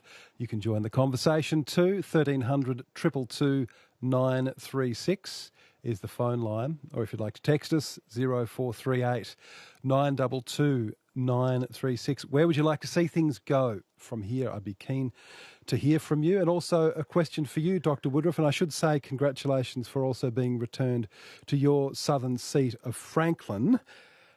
Where to from here, though? You heard Rebecca White. We played that little package there before we came to you. She said she'll never make that mistake again, dealing with the Greens. Are you expecting that position to change, to soften? Well, for people who haven't been following Tasmanian politics, a little history lesson.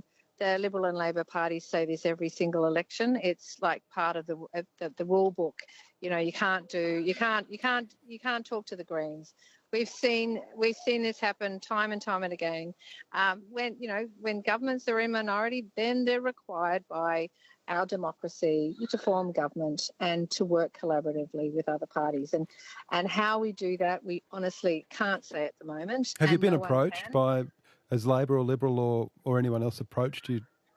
No, they certainly haven't. And I think they're all bunkered down in their own electoral rooms, and they're not where the media aren't watching, unfortunately. But we've got everyone in our Greens and our green where we're watching the count unfold in the Greens. So we're just open to working constructively with whoever's in Parliament to get real change on the things that we've been campaigning for. Does that potentially include ministries in a future minority government, Rosalie Woodruff?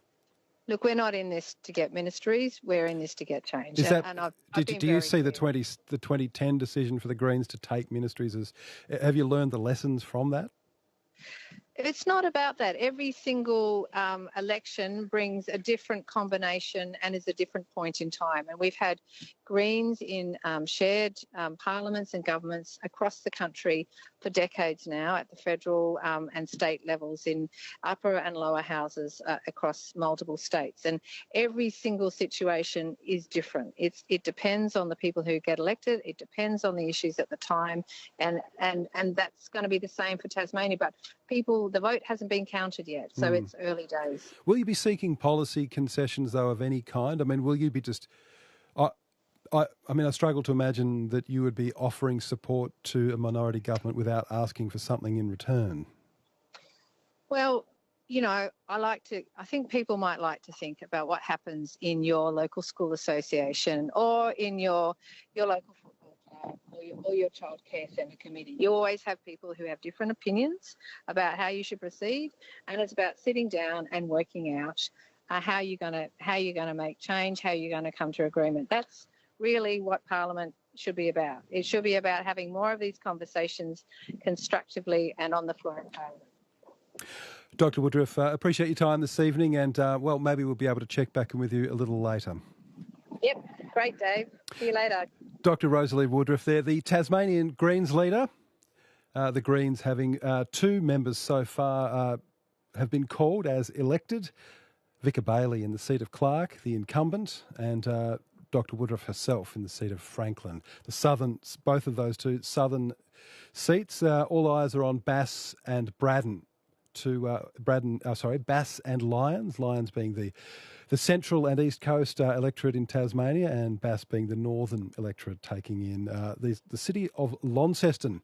On ABC Radio Hobart, ABC Northern Tasmania, and across the country on News Radio. You can join the conversation too. Here's the number, 0438 922 936 if you'd like to text.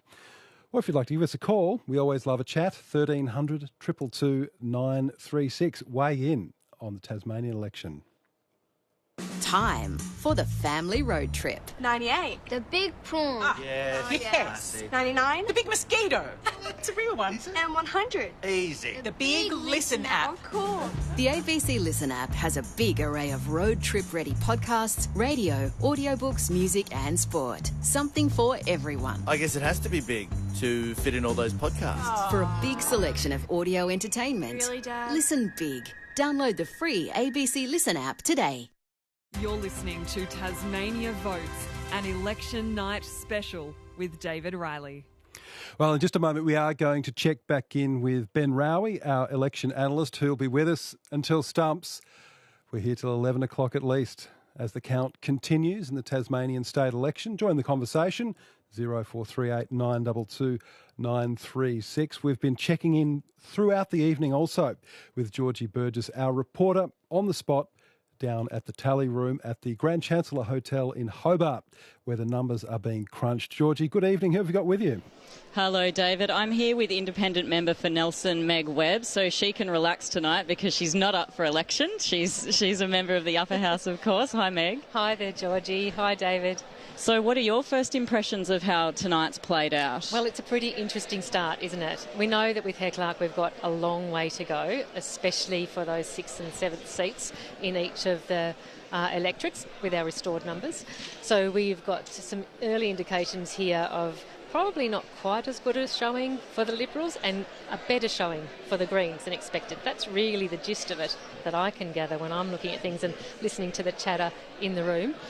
The thing that's going to be the least clear right now is exactly how well the minor parties and the independents will go. They will be the results that really do come to light way down the track when they do the Herr Clark number crunching in a couple of weeks' time and begin to see how the votes have flowed through to those final 2 or 1 seats in each electorate. And so it's hard to say at the moment what an independent result looks like, for example, which is one I'm particularly interested in as an independent myself. But right now, I think it's probably been confirmation for us that there's absolutely a minority government situation coming through. The Liberals, as the incumbent government, have not done as well as I think they would have liked and expected to do. And it's very interesting to see the Greens do very strongly at this stage. And I was just wondering about that, thinking about what could be the factor there, because it's actually probably a stronger showing than I might have expected when I was sort of doing my number crunching before tonight. Yeah, and I suppose last time the Greens had an amazing result was when they got 5 through, and that was the pulp mill effect. Yeah. But it's hard to put it down to a single issue this time for the Greens, isn't it? Well, I wonder, where my mind is turning on this and wondering where the strength of that result is coming from. It might be not so much a single particular issue, but the fact that the issue of the environment has simply been absent in this campaign from both major parties. And it's only been the Greens and some independents that have been speaking about the issues relating to the environment broadly. And it's only the Greens and some independents who have really been pointing to policies and pointing to funding and investment into that space. And I think that's quite telling. I think the major parties probably had what I think is a false assumption that the Tasmanian people didn't want to hear about the environment, didn't want to hear about a plan to be good stewards of the environment in Tasmania. And I think probably this relatively strong showing from the Greens might be putting that assumption to bed at the moment. It's like both major parties are afraid to mention the environment. If Labor mention it, they'll get accused of, they're going to jump back into bed with the Greens. And the Liberals, some Liberal voters care about the environment and they want to see that from that party. So, yeah, that's a good observation there, I think Meg. absolutely. And I think the reality is, if we look more broadly, if we look to where politics is going at the moment, from the mainland, from a federal level, we know that actually people are expecting that there is discussion about the environment and particularly about climate change in this day and age, that it's just not acceptable to do politics absent of those discussions anymore. We are living the reality of that right now. And so we haven't seen either major party deliver on that front here in Tasmania. We haven't seen them come out with a clear vision about how we are managing and mitigating and living with climate change in this state. We haven't heard them present a vision for that. So I think in that sense we've probably had some default support to the Greens, not necessarily from core Labor or Liberal voters, but from voters who might otherwise have gone a major party, but actually because of that environmental factor have actually thrown their support into the Greens and potentially into some of the independent spaces as well. I think that's really telling. And when it comes to independents, even with a 35-seat parliament, it's always really hard for independents in Hare Clark to get in. Do you expect that to be quite a slow burn for the independents waiting to see if they are going to get over the line? Look, absolutely, Georgie. I see this election as the very first small step on what I expect to be a real slow, long surge towards independence and an interest in seeing politics done differently, with independents representing communities and being a real voice in parliaments. This election, given especially that it was abruptly called 15 months early, presented even more challenges for independents to participate and to put themselves forward. It's very difficult as an independent to be ready to run in an uncertain time frame with an election just dumped on you. So I think we're going to see independents here do very well. We might not see as many independent seats result at the end of the day, but when we get down to those 6th and 7th seats, it's the people being eliminated at sort of 8 and 9 that are going to be determining the 6th and 7th seat. And I think those people are going to be some of those minor parties and independents as well. So even if they haven't made it in this time around, they're essentially going to be the kingmakers for some of those, the 6th and 7th seat in each electorate. And I think that's important to bear in mind. And I think what we'll see is not a diminishing of community interest in independence and independents being in politics in this state. I think we'll see that grow towards the next election as we see this next parliament, which will be a minority government of some sort, with a crossbench participation. We're not sure what that will look like yet, but if that functions well, if there's mature negotiation, if there's effective governing across this next period of time, I think we'll see an even higher interest in independence next election. And I think as long as we see a full term flow through and we go to an election at a time we're expecting to go to one, we'll see some fantastic candidates again step up as independents at our next election. I'm really excited about that. It's something I'm quite committed to. I do a lot of quiet cups of coffee chatting to people who've got a bit of an interest in that and are wondering about it. If you think about it, if you're in a party system, you can go to lots of people to get advice and find your way forward with wanting to run one day. Independents don't have that structure there necessarily to go to, so it's natural they would come to someone who's already in Parliament as an independent, and I welcome that, absolutely. I'm always interested to talk to people who may one day want to put their hand up, because we've got to build capacity for that over time. It's interesting. Dave. We better crack on. We've got to get up to the seat of Bass to catch up with Janie Finlay, but to both of you, thank you very much. Thanks, David. Thanks, David. Meg Webb there, the independent member in the upper house seat of Nelson. Look, we're going to cross, I think, now. Let's bring in Ben Rowie. We might get a quick update on a couple of developments since we caught up with Ben last. Ben is our independent election analyst. Ben, what's the latest? The place I'm looking at now is Franklin, because first of all, there's an enormous Greens vote there, and most of that is behind Rosalie Woodruff, the Greens leader. David O'Byrne's vote has been picking up as the night goes on. And remember, because he didn't run as an independent last time, we don't have a comparison vote for him. So we're a little bit in the dark about how high his vote could go. But at the moment, he's on 8.5%, which puts him kind of in the lead for the 6th or the 7th seat there, but is in a close race. And one of the things that's a big issue there for the Tassie Greens is, we're mostly looking at party totals, but actually votes aren't cast for parties, they're cast for individual candidates. And Woodruff is on 16% of the vote. And the other 4 Greens candidates all had a very low profile, and they're all on about 1.4 to 1.8% of the vote. And so even though the total Greens vote suggests a second Greens candidate could be competitive, that relies on all those Woodruff preferences flowing to that candidate. And probably you would expect that some of those votes would leak. Maybe they go to O'Byrne, maybe they go to someone else. It wouldn't matter if it was decisive, but in a close contest, it could really come into play and hurt the Greens that they didn't have 2 strong candidates in Franklin who could have shared that vote more evenly. Interesting. Any other results? Lara Alexander is out, am I right in saying? Yeah, we've called that she has been defeated in Bass. So we've now got we've actually got 4 individual members elected in Bass.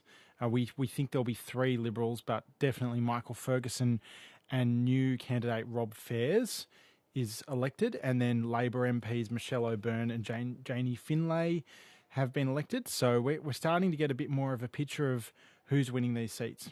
Take us through the totals at this point. So Liberals 13. What are the other numbers?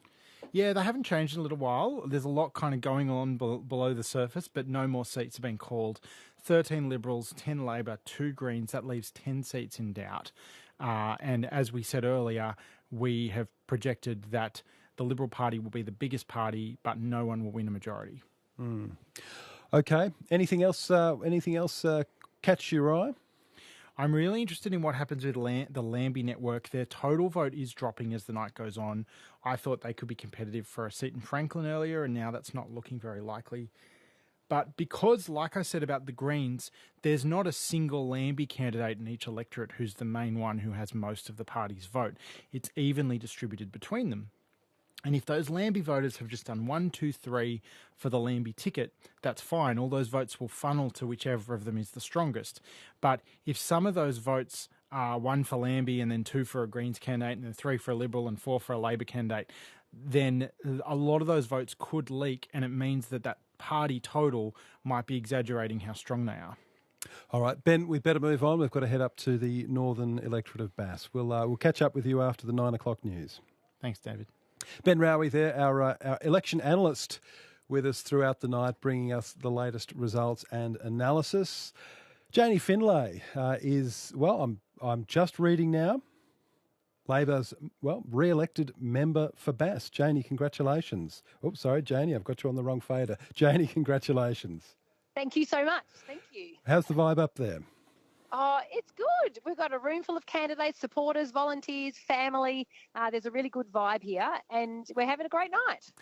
Great. So, look, talk us through your campaign. What do you think resonated? What do you think got you across the line? I suppose one of the things for me is that it's not just about the campaign. So I'm a first-term member of the Parliament, coming into my second term now, yay. But I've worked really hard from day one. My sort of approach to life is to work really hard each and every day to make an impact in the community that I serve. And so I think the foundation that I laid being a member, one in the electorate, but also I had some fabulous shadow responsibilities in primary industries and also in small business. And that got me out about through the electorate, but also the state, connecting with people and being able to help with issues that they've been facing for years and years. And so there was the groundwork, but also we've laid up a multi-layer campaign, and we just got to work, and we wind ourselves up every day and go for it. And I think that's what makes a difference. Speculation and discussion and conversation is all focused on what the shakeout will be post-election. How's it going to look? What are the discussions, the negotiations going to look like to form a government? Beck White's already indicated she's open to discussions. Do you think Labor should now go ahead and try and form a majority with the independents? Oh, look, I reckon at 9 o'clock at night, it's too early to be talking about that. I mean, there's been a massive swing against the government, and I think that was going to be really clear, that they've had to go to 2 early elections back to back, and that they haven't been able to hold government. But it hasn't really swung to Labor, though, has it? Oh, but But it's a clear position against the government. The government haven't been able to hold on to government, and now it's been a slide against them. So it will be interesting how the parliament forms, but it's a bit too early to see what that's going to be. And so I think the days ahead will be fascinating. Do you think Beck White's leadership is safe? Look, she's formidable. The preferred premier polls showed clearly what Tasmanians think about that. I've enjoyed working with her, and she's incredible to work with. And I think as we move forward, it's going to be really interesting how the community have placed people into the parliament, and we know that the community really, really behind her. Well, Janie, once again, congratulations for getting across the line in Bass, Labor's new member for Bass. Thanks so much for having me on the show. Janie Finlay there, up in the north of the state on ABC Radio Hobart, ABC Northern Tasmania. You're listening to the live coverage of the Tasmanian election campaign. Voters have, they've cast their ballots. The people have decided. It's all that's left now is to count the numbers. Stay with us. Coming up after the news, we'll bring you more conversations. We're going to cross into an election party. If you're having an election party, I want to hear about it. 1300 222 936 is the number. Or if you'd like to text 0438 922 936. Stick with us. Plenty more conversations and analysis coming up on ABC Radio.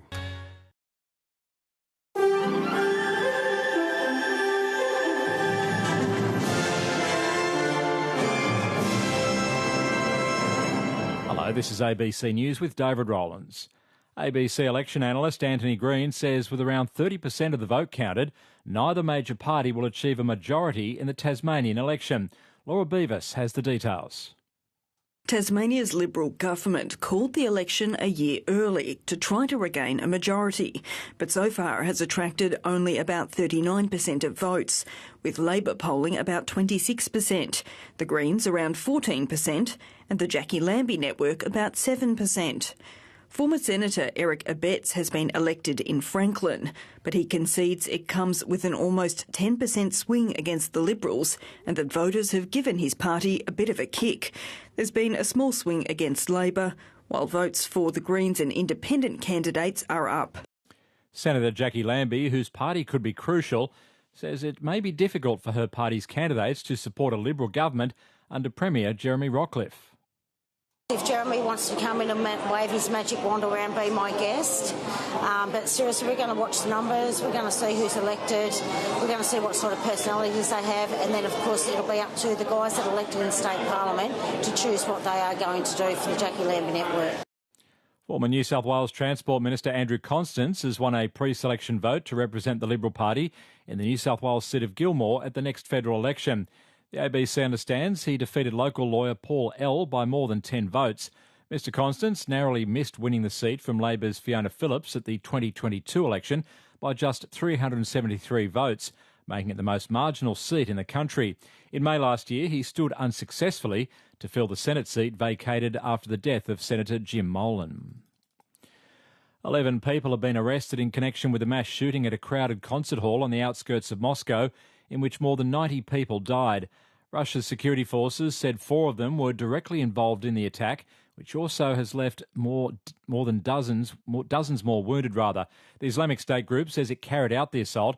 However, a former MP from President Vladimir Putin's party, Sergei Markov, says he believes most Russians would blame Ukraine. Here, absolute majority of the people strongly believe that this terrorist attack had been organized by Ukrainian regime.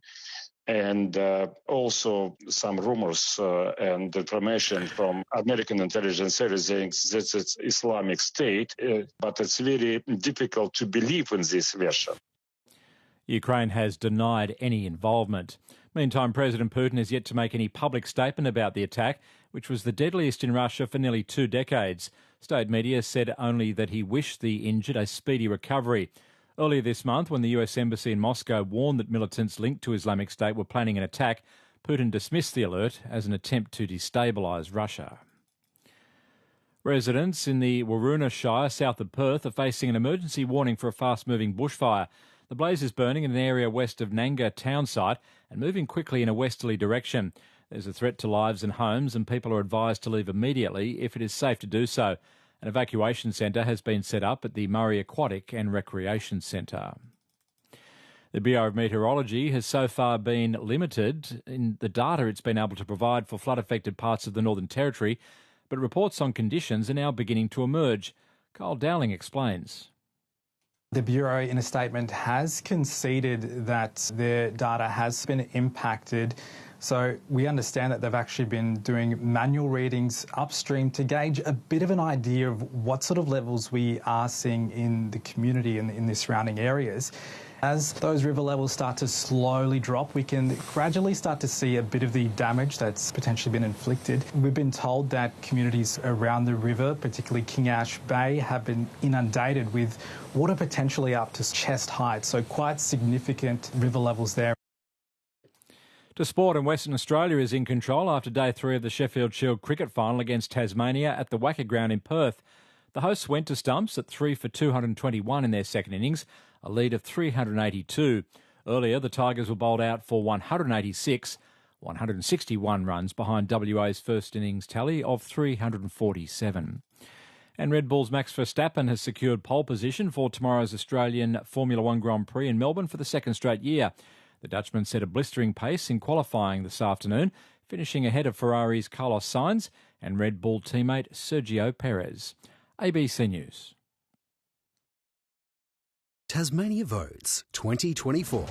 Probably education is one of the top on my list. Health, housing for the homeless, environment. The other issue that a lot of us talk about is climate change. More support services for college students and childcare. I just want to stop them talking about things and start doing things. I just want someone to be honest. This is Tasmania Votes, an election night special broadcast on ABC Radio Hobart, ABC Northern Tasmania, and live across Australia on ABC News Radio. Yes, a very good evening to you, and thanks for your company on this special election night broadcast.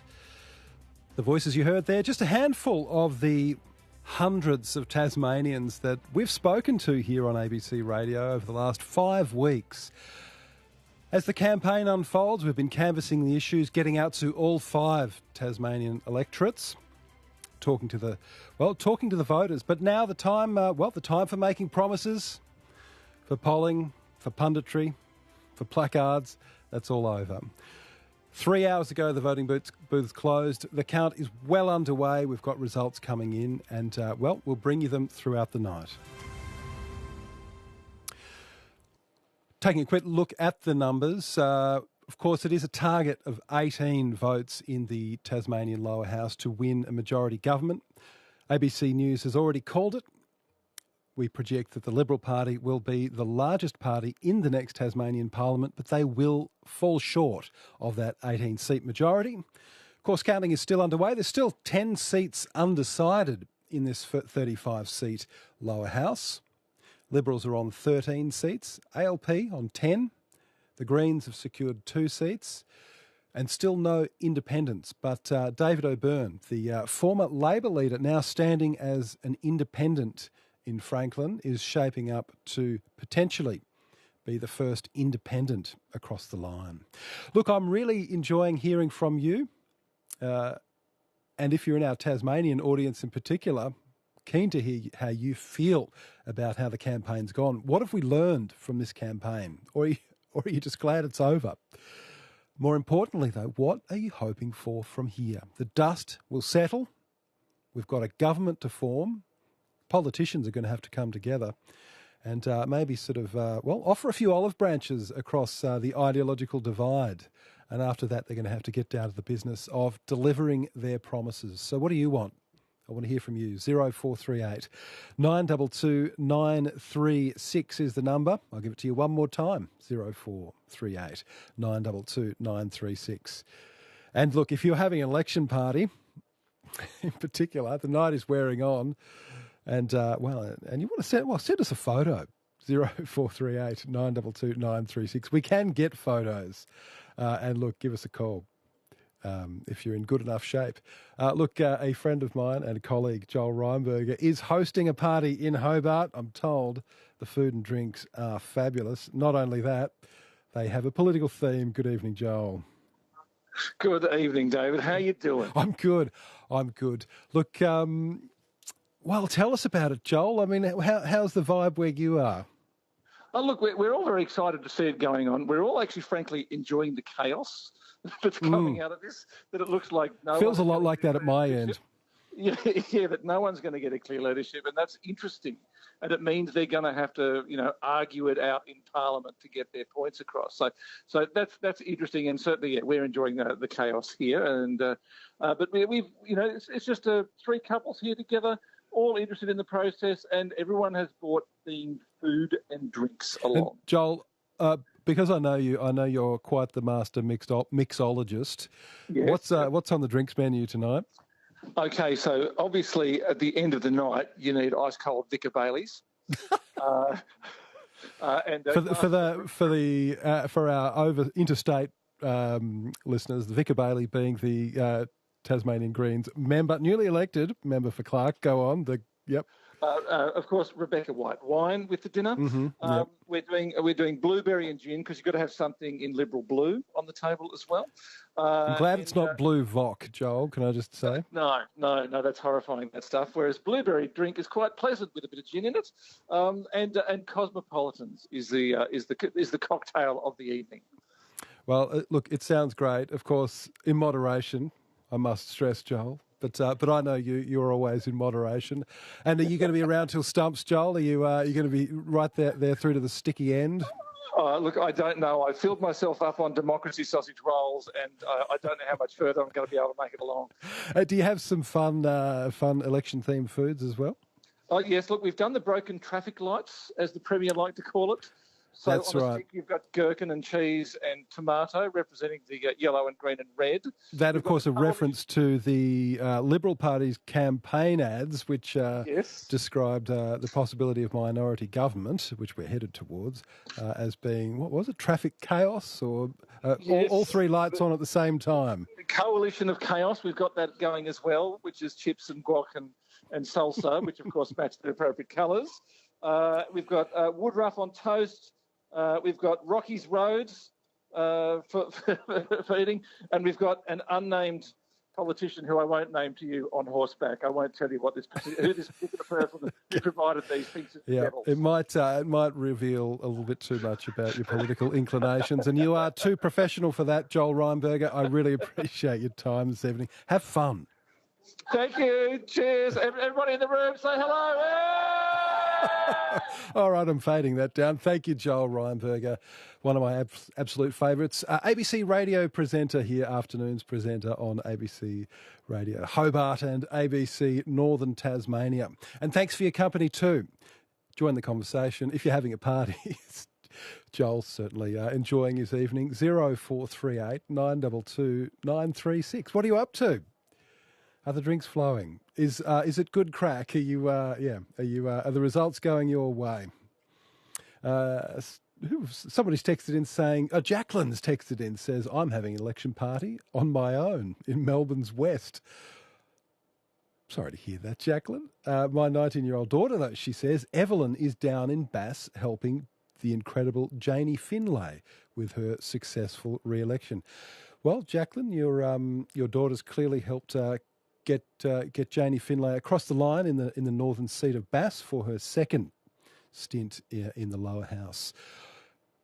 Appreciate your thoughts this evening. 0438 922 936. We're going to cross very shortly to Liberals HQ.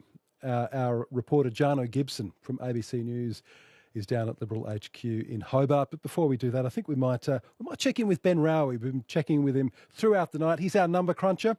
He's our very own Anthony Green, and he's been looking over the latest results. Ben, what are you seeing? I wanted to go to Clark because, we've called 2 seats for Labor, 2 seats for Liberal, 1 seat for the Greens and the kind of inner city Hobart urban electorate. And that leaves 2 seats left over. And at the moment, we've got Christy Johnston, the sitting independent, on just under 8%. She's actually had a bit of a swing against her. It's about a 3% swing at the moment. And then at the moment, the Greens are on 21.7%, which is only a small swing towards them, but it is a swing. And they're expected to go down a little bit. But at the moment, it looks like the second Green, which is Helen Burnett, is looking competitive for that final seat. Sue Interesting. Hickey, that's a bit of an upset. Yeah, so Sue Hickey, last election, if you do 7 seats instead of 5, probably you get a second Labor MP, which is what's happened, and you get Sue Hickey winning the last seat. So you get 3 crossbenchers, Green, Hickey, Johnston. But with Hickey's vote collapsing, that Greens vote, even if it's only gone up a little bit, has put them in the driver's seat. And like I said earlier, in the case of Franklin, the Greens have a problem because so much of their votes concentrated behind Woodruff, whereas that's not really the case in Clark. Vicar Bailey has done well, like he's second of all the candidates for the vote at the moment, but he's only got about 0.8 of a quota, and the total Greens vote at the moment is about 1.7 quota. So, like, there's a lot of Greens votes left over, and quite a few of those have gone to Helen Burnett. So this is the benefit that you get when you have more strong candidates. It allows you to spread that vote out and makes them both competitive. And so that could be, that could help get the Greens up to potentially with a couple of others, they could be looking at 5 seats or something like that, even if they don't win that second in Franklin. Right, that's historic. 2 seats, 2 Greens in the seat of Clark. Helen Burnett, of course, the Deputy Lord Mayor of Hobart City Council, and Sue Hickey, you mentioned, former Lord Mayor of Hobart City Council, also former Liberal Party Speaker of the House, now running as an independent, generally considered a strong contender for Clark, but you're saying out of the question. Yeah, she's had a big vote crash. There are more independents running this time, and I think that is a factor. Louise Elliott, who's a more conservative independent councillor, on 1.7%. Ben Lohberger, who is, connected to the campaign against moving the university campus, he's on 3%. You add them together, that's 4.7%, and Hickey's swing against her is 4.9%. So, maybe it's just that you do see this sometimes that people vote for independents, even if those independents have quite different political agendas. People just like voting for independents, and that bigger candidate field might have hurt her. I don't know what other factors there could be. I'm sure someone who's on the ground there would be able to give some theories, but at the moment she's a long way off being able to win. So I think that has not ended up working out well for her. And Christy Johnston, generally considered one of the strongest contenders in Clark, she could be struggling to hold on. Yeah, look, she's had a swing against her. I don't know who would be the next candidate to be competitive. Potentially a third Labor candidate could be in play, which at the moment there's not really a very strong third Labor candidate. Ella Haddad is leading. Josh Wheely is looking competitive. Then you have to go down to Stuart Benson, who's on about a quarter of a quota. But, maybe the fact that Labor vote is not super concentrated behind one really prominent, it's not like the Labor vote concentrated behind Rebecca White or the Liberal vote concentrated behind Jeremy Rockcliffe. That could work for them and allow them to be competitive for that final seat too. But at the moment, I think probably Johnston and Burnett look like they're in a stronger position for those last 2 seats. Ben, you studied the polling, and there was quite a bit of polling leading up to this ballot. You studied that quite closely. Any surprises from you overall on the way it's gone? Apart from that really interesting result with the potential second Green in the Hobart seat of Clark, any other surprises? Yeah, we haven't had a lot of polling in the last couple of weeks, so it hasn't really been able to pick up any last-minute changes. And there is a history in Tasmania that, there's swing voters between Labor and Liberal who will vote for whichever party they think is the best shot of a majority, and can swing behind, and it looks like there'll be a minority government, and then it doesn't happen. I don't think that's happened this time, but it's one of these scenarios where even if you wanted that to happen, both parties were so far away from a majority. Just the total major party vote is so much lower than it was last time. At the moment, about 65% of the vote is for the major parties. In the last election, it was about 76%. So it's like a 10% drop in their combined vote. And that's mostly off the Liberal Party, but Labor hasn't picked up any of that anti-Liberal swing. I think probably at the moment the polls do look like they have overestimated the Lambie network support, but Lambie's network's candidates are still competitive in a number of seats. But I do think the polls did a good job of showing that there was this growing interest in voting for someone outside the major parties. But it's hard to poll independents because you ask someone, will you vote for an independent? But you can't vote for an independent. You've got to vote for a particular person. And, if you live in Bass and you like Christy Johnston, you can't vote for her, You can only vote for the candidates who are on your ballot. And so I think it's possible that there are some voters who would have voted for a particular kind of independent. Mm-hmm. But if that person's not on their ballot, they end up looking for someone else. And that independent vote, 8% of the vote at the moment is for independents. But that's spread out amongst a lot of individual people. All right, we better move on, Ben. We will come back to you very shortly, though, for an update. I might just quickly whip down those numbers, though, as they stand. They haven't moved much in a good half an hour or 40 minutes. Liberal on 13, ALP on 10, Green on 2 seats. Still 10 seats up for grabs.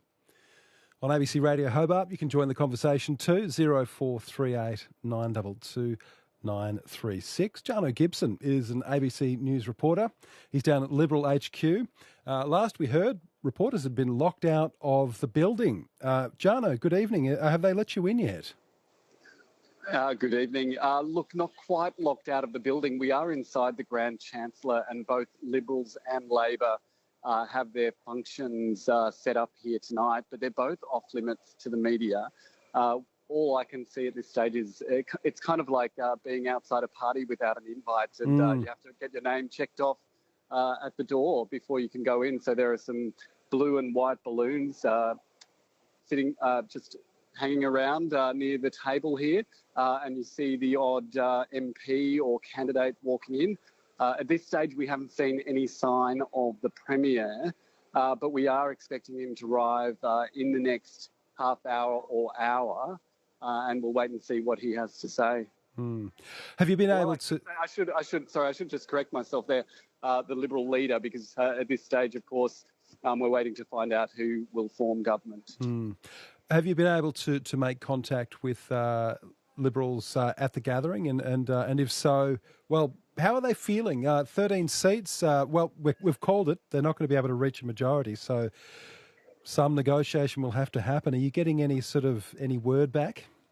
Look, we certainly heard Eric Abetz just a little earlier on the television broadcast say that it wasn't an ideal situation for the Liberals to be in. They certainly, as you know, Jeremy Rockcliffe, when he called this election 5.5 weeks ago, had urged Tasmanians to elect a majority Liberal government, and he had warned that a minority government would be destabilising for Tasmania, that it would be not in the interests of Tasmanians, and that it would be bad for Tasmanians. And yet here we are, and it does seem like he's going to be in a minority government situation if he is able to secure the support of some of those crossbenchers. I see a PR campaign coming down the line to promote minority government potentially.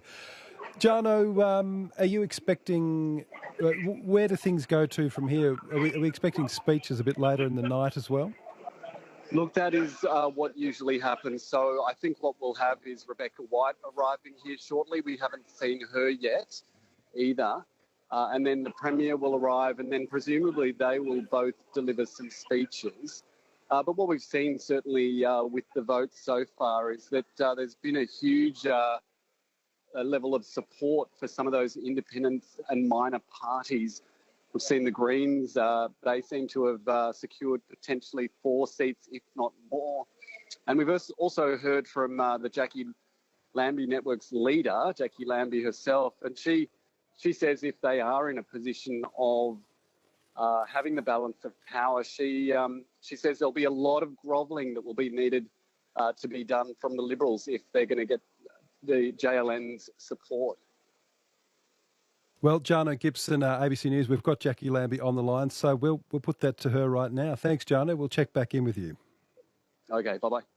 Jana Gibson there with ABC News, and as I mentioned, Jackie Lambie, Senator Jackie Lambie, who's after whom the Jackie Lambie Network takes its name, joins you now. Jackie, how's the mood at your gathering? Mate, the mood's really great. The mood's not a problem, I guess. But we're going to be hung out for a while, I guess. We knew this, Easter coming up. It's probably going to be, a week and a half until we can see exactly what's going on, who's won those seats, that sort of thing. So I've just advised my people. I've been talking to them all week. I've just said, guys, there's no good taking any calls, really. I mean, this has been my advice. There's no point. Go and get your signs down, reflect, have the Easter, because I don't see a lot of calls coming through at all over the next probably 3 or 4 days, because we are going into Easter. So just go and refurb, spend some time with your bloody family. You're telling us journalists to leave them alone, is that it? Look, I don't think, well, this is what we usually do. This is the normal Jackie Lambie Network anyway. Once we've had the thing, we do the Saturday night, we talk to all you guys, we thank Tasmanians, and then we just go, you know what, until the numbers are actually called and we definitely know who's got seats. We really like to just stay out of it, because I just think we can't do any more. We can't say any more. And I'll just, if we don't win a seat here or win a seat there, then going out and saying things is a little bit silly. So we just hold it back. They have a breather. They go and get their signs down, like I said, and that's how they operate. I was listening to you a little bit earlier on the ABC TV's coverage of the election, and you seem to indicate that the Liberals had already reached out to you ahead of the ballot to sort of get the ball rolling on some possible conversations. What was that conversation? Without that sort of conversation too much, they've sort of reached out. I won't say what that was for. I will keep my integrity intact when it comes to Jeremy. But bottom line is, my request was from the candidates is that if they wanted anything, and if I could please, if they wanted to show that friend. That hand of friendship, is that they could remove that URL down straight away. They're pretty protective of me. A couple of the big hitters out there that have run with me in the past that are probably going to win their seats. Hopefully, they're pretty annoyed about the way that they put my face out there, did what they did. They just said that was just gutter trash. Will your candidates all go? I mean, you offer a relative amount of freedom to all of your candidates. It's essentially a sort of a network of independents, if I'm not mistaken. Will you give them some scope to sort of act independently, or will they be acting as a single unit when it comes to the sort of the horse trading that's coming down the line? No. It's independent thinking. When there's horse trading, they bolt together as one. That's the whole point. Okay. You're adults. Work it out. But what I keep saying to them, deals are done in numbers, not in singular. So you need to understand that. So it's respect. It's without having a dictator over the top of you like the major parties do, and you're actually working it out as adults, and making deals that way. So that has worked very well with Senator Tyrrell and I. I don't know what the problem would be either way. If you've got respect for each other, you do the right thing. But I just don't want to see dictatorship going on. And I actually believe by doing that, it also brings out better value when it comes to the bills and that sort of stuff. So when you're looking at legislation and that, and when you're sitting there and going, well, actually, I don't like this, and I go, well, what don't you like about it? Okay, how can we make it better so we can compromise on that and making that bill better, that when the major parties bring it up. It's actually worked very, very well between Senator Tyrrell and I, and we just push each other to the edge, and I think that's a good thing for Australia. On ABC Radio Hobart and ABC Northern Tasmania, and right across the country on News Radio, this is Election Night Live in Tasmania, the Tasmanian State Election, 35-seat parliament. It's looking like nobody will be reaching the required 18 to form a majority. We are heading for minority government in Tasmania, and my guest, Jackie Lambie, who heads up the Jackie Lambie Network.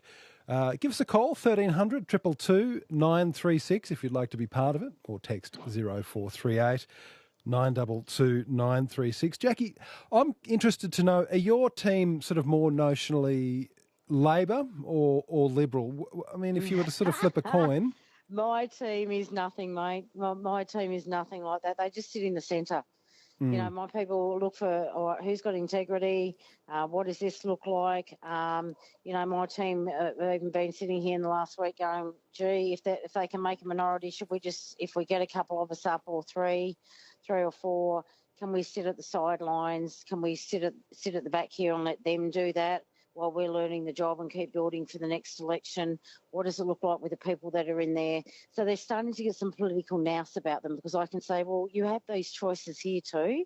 You don't have to be part of forming a government probably.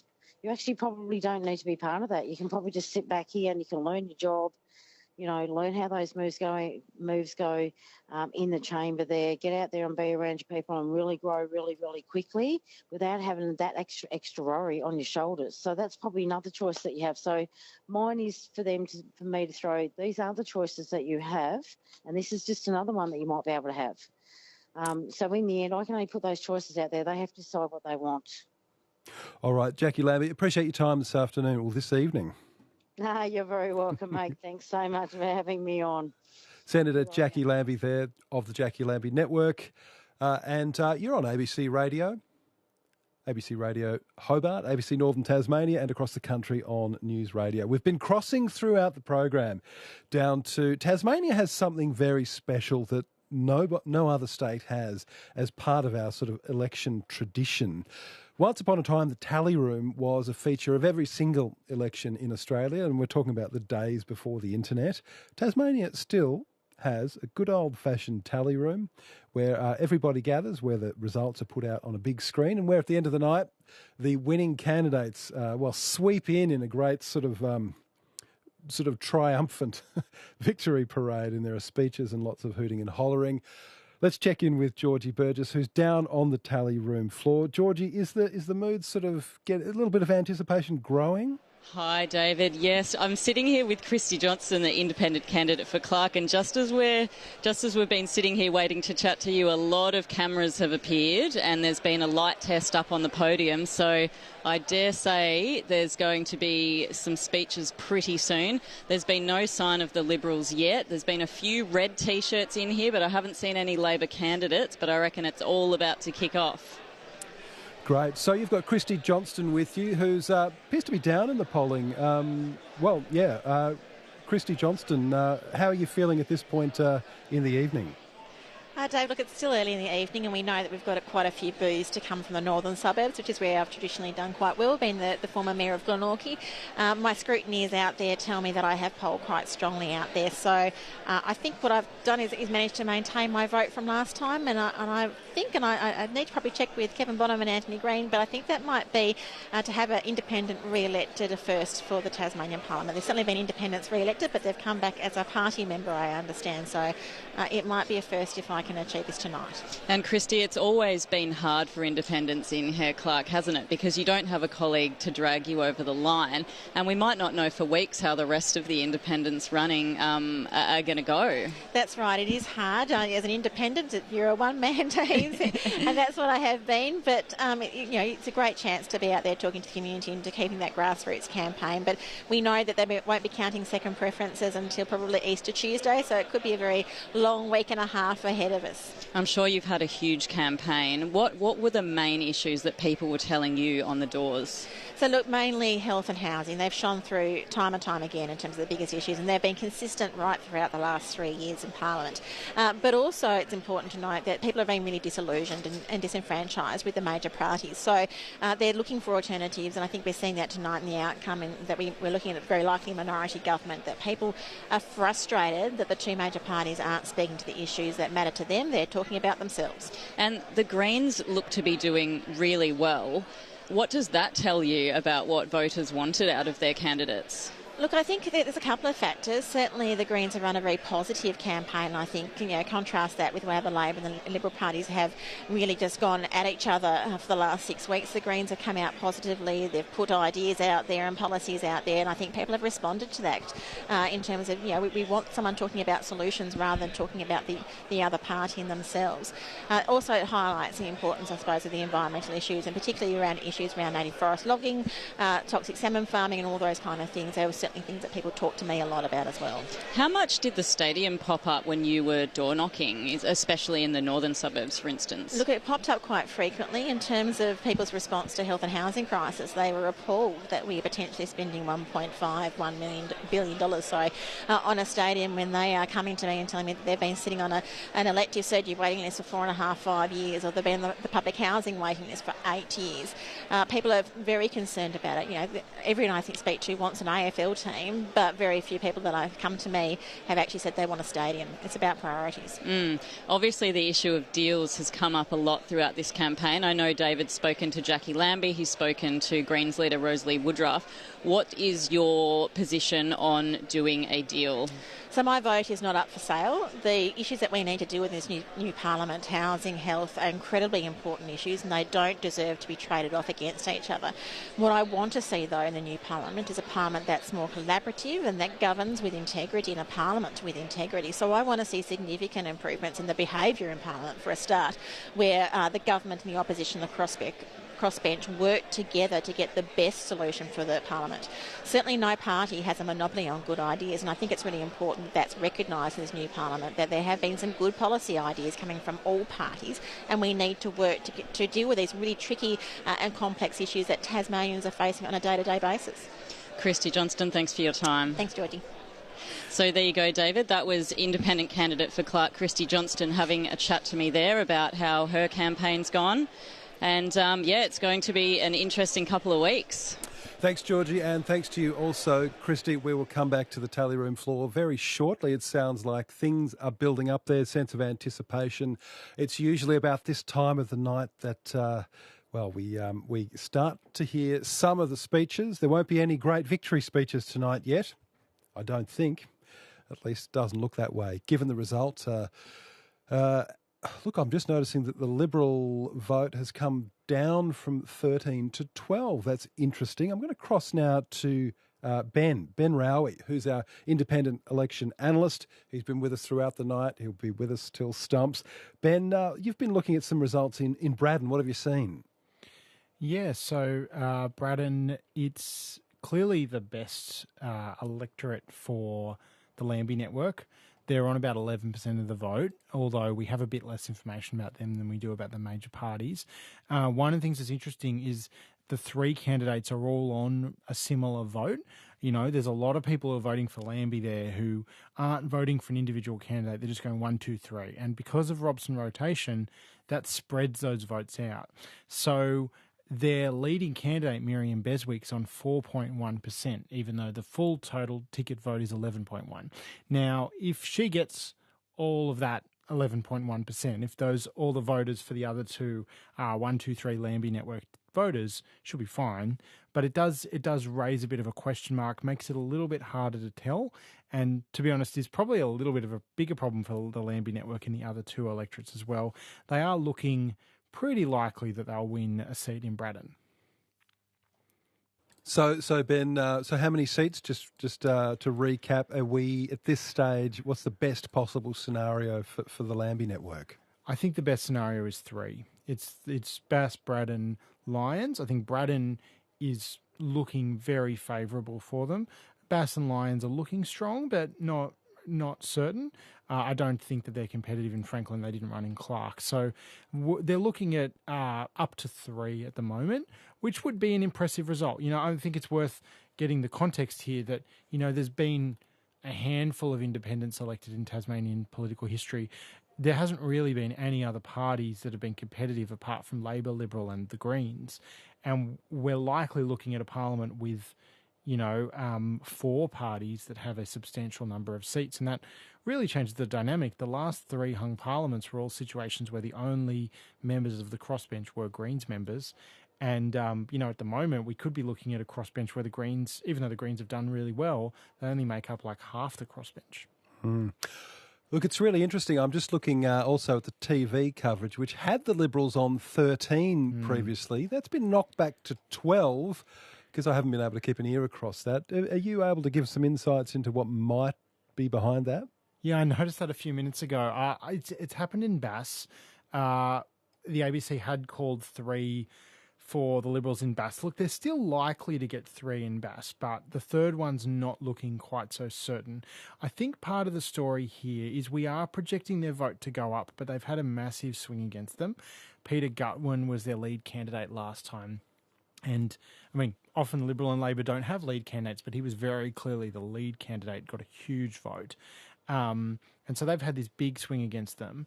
It comes back to these questions again about how efficiently your vote is distributed. The first 2 Labor candidates are on 0.95 of a quota and 0.87 of a quota. They're not wasting votes on themselves. Michael Ferguson, who's the leading Liberal, is on 1.3 quotas. So that 0.3, how much of that stays within the Liberal ticket? Probably most of it will, but if it's close, it may not. And at the moment, Simon Wood, who's the third polling Liberal candidate, who's a sitting MP, is only on 0.2 of a quota. So he's going to need preferences both from the other Liberals running as well as Ferguson's surplus to be competitive. And that, I think it's just a bit iffy right now. I think it will eventually settle down. But that one at the moment can't be called. All right. Ben Rowie, appreciate it. We will come back to you very shortly. We do have to head up to the northwest of the state. You're on ABC Radio, listening to Tasmania Votes. If you'd like to be part of the conversation, 1300 222 936 is the number. Or you can text 0438 922 936. We've got someone standing by in Brisbane for a chat, but I think we might head up to the northwest of the state where Beck Pridham, ABC News reporter in Burnie, beautiful city of Burnie, joins you now. Beck, Beck, you've been to a few functions now. Anita Dow, Felix Ellis, talk us through what you've observed this evening. Yeah, I sure have. So I've been bouncing between the two. Right now I'm currently at the Labor event here in Burnie. It's been, I think that what you can say is there's definitely been hope in both party rooms. Now, Anita Dow herself has been re-elected. She gave a bit of an address to some of the candidates here before. She talked about, whether, under the Herr-Clark system, obviously anything can change, but she did talk to some of the other candidates here just to sort of say whether they're elected or not, that they should always go forward and go forth and, to go for the next elections and really continue to advocate for their communities. So there's certainly that sort of sense of hope. She's feeling great that she's got in and is in her third term and will be able to do more for the people here of Brighton. And just for those listening interstate, Beck, because we are out on news radio across the country, Anita Dow being the Labor member for Braddon, which is the northwest of the state and down the west coast. Describe the electorate for us, Beck. Yeah, so it's a really, I suppose, diverse electorate. It is on the coast. Here, this is a place where industry is huge. It is a place where you've got wilderness areas. You've got mining on the west coast. You've got port towns. So it is a place where industry is quite massive. The salmon farming industry. It is also a place where we do see, unfortunately.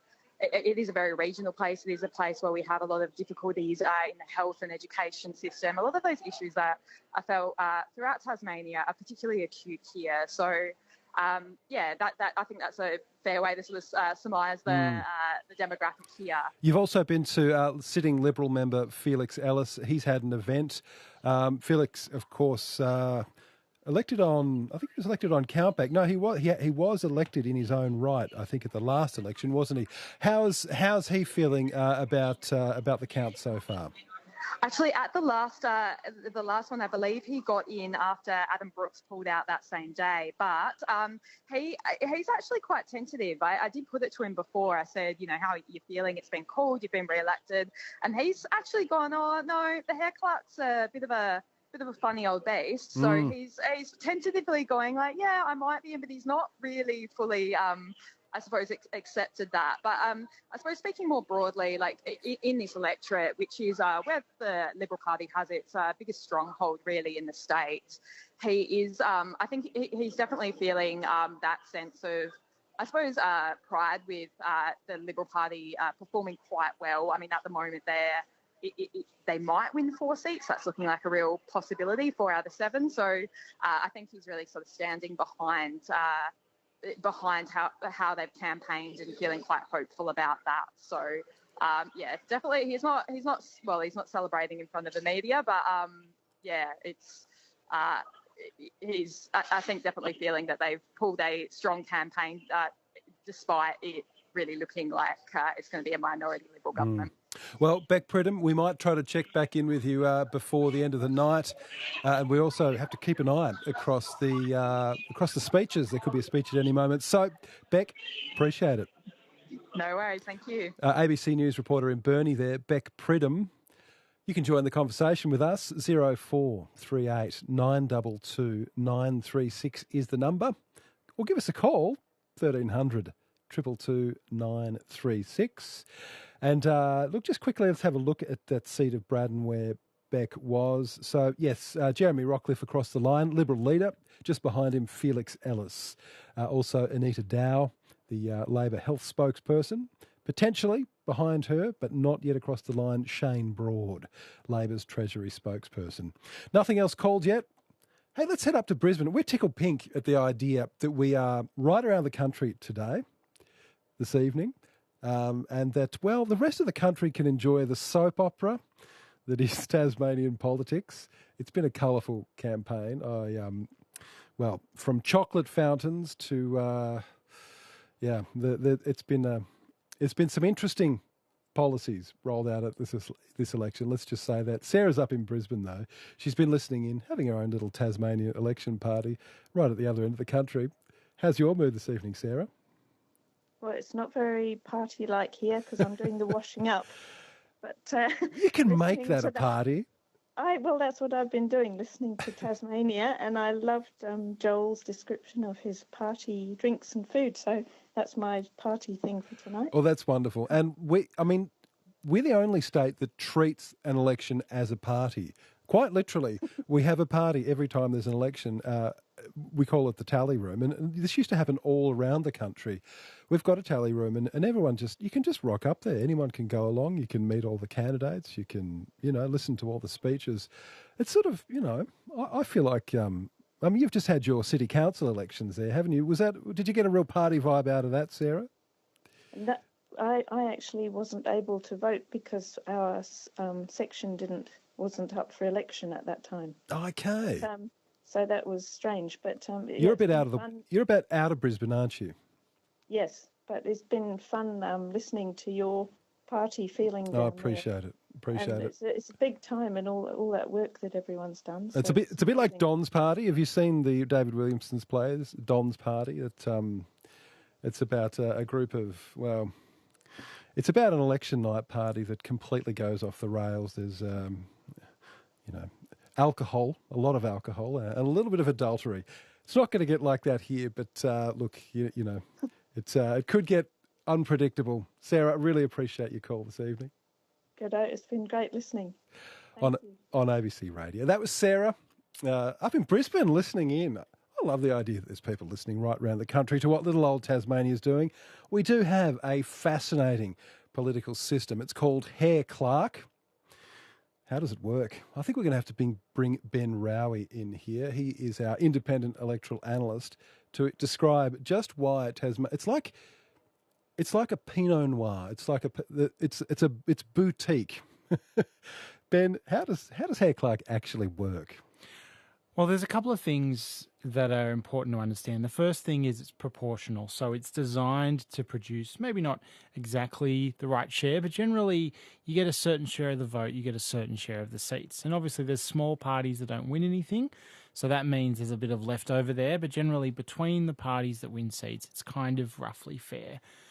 The second thing about it, though, is that, you know, we have lots of proportional systems around the country and they always involve you elect more than one person. So The Senate's a good example, isn't it? Yeah, exactly. So a lot of the counting procedures are similar for the Senate, but it's something that's really different is in the Senate, there's a party list. You know, there's the first Liberal, the second Liberal, the third Liberal.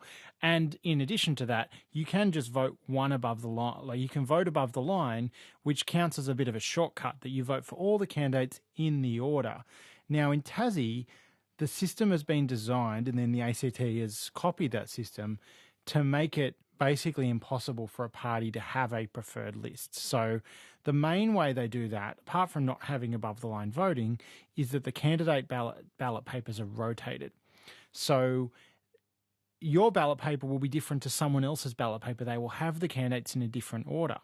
And that means, you know, take an example, the Lambie network in, I think, Lyons, for example, none of those candidates are particularly prominent. And so what we're seeing is if you vote 1, 2, 3 Lambie, different voters, that will mean different things for different voters depending on which candidate's top of the list, and it kind of evens out that vote. And so what that means elsewhere is there is both a competition between parties, but there's also a competition between individual candidates. And I've seen parties. that before. Rebecca White, Labor leader, current Labor leader, back when she was first elected, I want to say around about 2010, one of her ads was an ad attacking somebody on her own, well, with a subtle jab at one of her own running mates in the Labor Party, Michael Polly. She picked up a Polly waffle wrapper off the ground and threw it in the bin, an obvious reference to Michael Polly, who she, I suppose, saw as a rival for her vote under the Hare-Clark system. Yeah. Turns out she was successful. And that is one of the most interesting things, but we probably won't see as much of that this time because there's all these extra seats. It's like playing a game of musical chairs, but there's a bunch of extra chairs, you know, so no one really misses out. So it's less likely to happen this time just because of that expansion. Yep. But yeah, if you look at the past, at the last election, 3 members of parliament lost their seat and they all lost their seat to someone else in the same party. And there's been other elections where 1, 2, 3, 4 members have lost their seat to a colleague in the same party. So we haven't seen any clear examples of that yet, but admittedly there's a few places where we know the party has won a seat, but we're not ready to call it for an individual person yet. Okay, Ben, we might come back to you very shortly. We've got, is it Reby in Victoria who's phoned in, listening to our election night party? Reby, thanks for phoning in. Well, what's on your mind? What do you make of the outcome of the election so far? Well, there's not a lot to make out so far, but what is interesting is the 2 seats going to the Greens. And I was listening to the interview, I think it was one of the upper house independents saying she couldn't think of one key reason why people might have voted for the Greens. And from talking to people in Tassie who I know, the key reason they're voting Greens is because they're the only party that have stated they want to end the logging of old-growth forests. And there's been some really important protesting happening, and I would have thought that was a key reason why people are voting Greens and not, you know, turning away from the 2 parties. And I think the Jackie Lambie network's a bit of a question mark on that issue. I don't think they have stated where they land on it. Well, Reby, I'm right in saying that Victoria has already put a ban on native forest logging. Have they not? Oh, I'm not talking about Victoria. No, I know, but we heard often during the campaign that Tasmania should be following the lead of Victoria. You obviously would have supported that measure when that was introduced in Victoria. Oh, yeah, look, absolutely. I mean, the last election here is a bit of a blur for me because it just came out of the pandemic, and I think everyone in Victoria wasn't quite figuring out how to, you know, cope with how to judge our Labor Premier at that stage. Yeah. So. Well, Reby, we've got to get moving. We are watching the coverage very closely. We're expecting a speech from the Premier and a lot of hooting and hollering from the Tasmanian tally room floor. But you have a great night. Yep, fascinating. Love listening. See ya. Reby in Victoria there. And look, keep the calls coming. 0438 922 936 is the text line. I'll give you that again shortly. Or if you want to phone in and have a yak from your state, what do you think? What do you think of the Tasmanian election and how it's shaping up? We are headed towards minority government, a Liberal government that has insisted that it's not going to make deals. It's not going to govern in minority, or at least not do any deals on policy or ministries to make it into government. Now appears to be softening a little bit, and we hear has even reached out to the Jackie Lambie Network, who are in line for at least a couple of seats.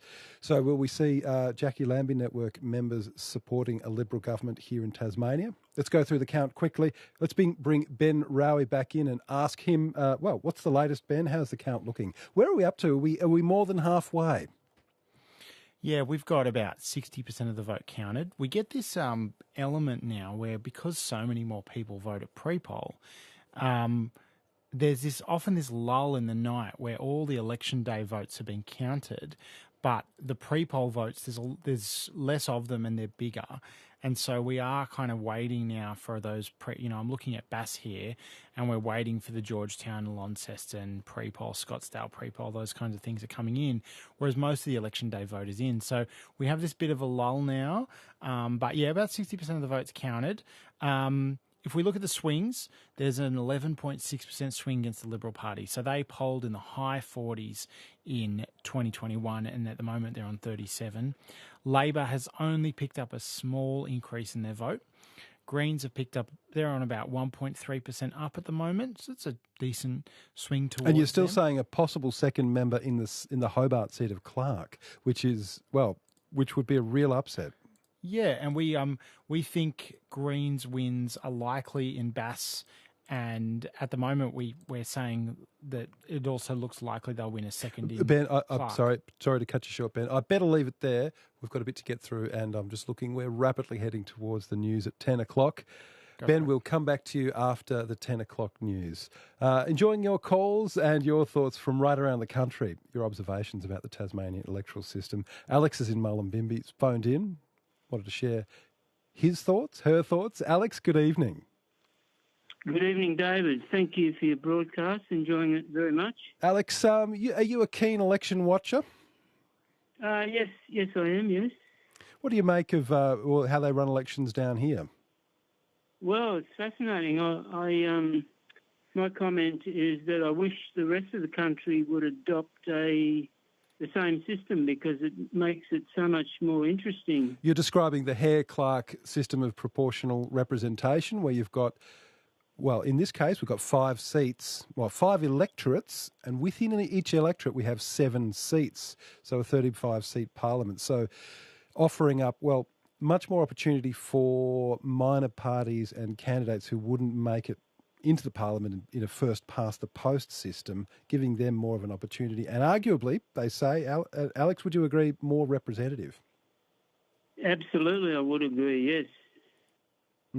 All right, Alex, we better keep moving. I think we might have Georgie Burgess down on the tally room floor. Let's check in with Georgie. She might be able to help paint a picture about where things are headed. Georgie Burgess, what's the picture down there, Georgie? I think it's about to happen, but let's see how we go. So how does it normally work, Georgie? It's normally a concession speech first? No, I think it's going to be the Premier, Jeremy Rockcliffe. They did actually introduce him. Okay, so look, and is the room starting to fill up? Ooh, there's hundreds of people here now. When we're on, David, here he comes. All right, we'll go to the Premier's speech very shortly. Sounds like they're welcoming the He's just Premier. walked through the door, and there's multiple cameras chasing him up the steps to the podium. The big Liberal signs are being waved. Round of applause from all the Liberal supporters. There's balloons. And there he goes. He's just metres from the podium now. A couple of boos at the start there, David, as expected in a tally room where it's all parties and people. And he's got his family with him? Yes, he's got his family there with him. And here he comes. I'll We're going to leave you fade with the him up. Premier. Jeremy Rockcliffe has to say, Craig. Hello, everyone. Well, wow, what a day. A day of milestones. And on that note, happy birthday to my beautiful mum, Jerry. Well done.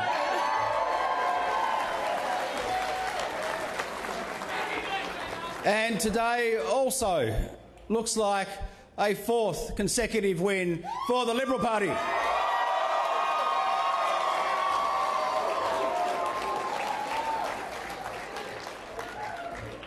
And firstly, of course, I would not be standing here today if it wasn't for my wonderful electorate of Braddon, the beautiful North West Coast, King Island and West Coast. Thank you, my Braddon. I've represented Braddon for 22 years and been proud to do so. I wouldn't be here without the Braddon electorate, and I look forward to representing them for at least another 4 years as well.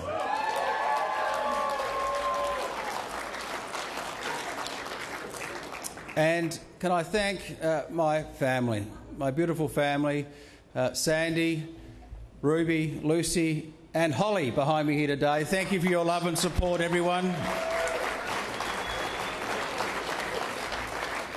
And to all my parliamentary colleagues, both old and new, in terms of current and new, I should say, shouldn't I? Current and new. Thank you for your support. Thank you to the Deputy Premier Michael Ferguson, a very loyal deputy. Thank you, Michael, for your support over the course of the last few years. We're a great team, and I appreciate each and every one of my parliamentary colleagues and indeed fantastic candidates. We truly have had the team of the decade. I could not be prouder of the 34 people that stood beside and along with me as we travelled our electorates right across this beautiful state of Tasmania, listening, learning and appreciating Tasmanians and their concerns, and also their aspirations as well. And also I want to thank, of course, every single candidate that stood for... Just bringing down the Premier, Jeremy Rockcliffe, there, because we are approaching the news very shortly. We'll bring you some more of that speech after the news. Jeremy Rockcliffe there, sounding a lot like a victory speech, actually. He's saying we've had the team of the decade and we look set to form government.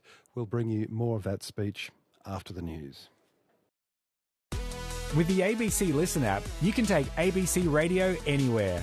From the car to the cafe, from the couch to the creek, even places that don't start with a C. Download the free ABC Listen app today.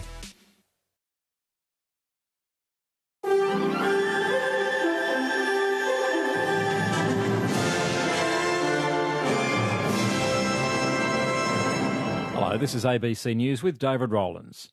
The ABC is projecting that Tasmanians have elected a hung parliament with neither major party able to win a majority of seats. With about half of votes counted, ABC election analyst Anthony Green predicts the Liberals will win up to 14 seats, Labor up to 10, with the remainder of seats taken by the Greens, the Jackie Lambie network and independent candidates. Tasmanian Liberal Premier Jeremy Rockcliffe called the state election more than a year early in an attempt to regain a majority after the defection of two backbenchers plunged his government into minority last year. The lower house is expanding at this election, making it easier for minor parties and independents to get elected. Both Labor and the Liberals have vowed not to make a deal with the Greens to form government.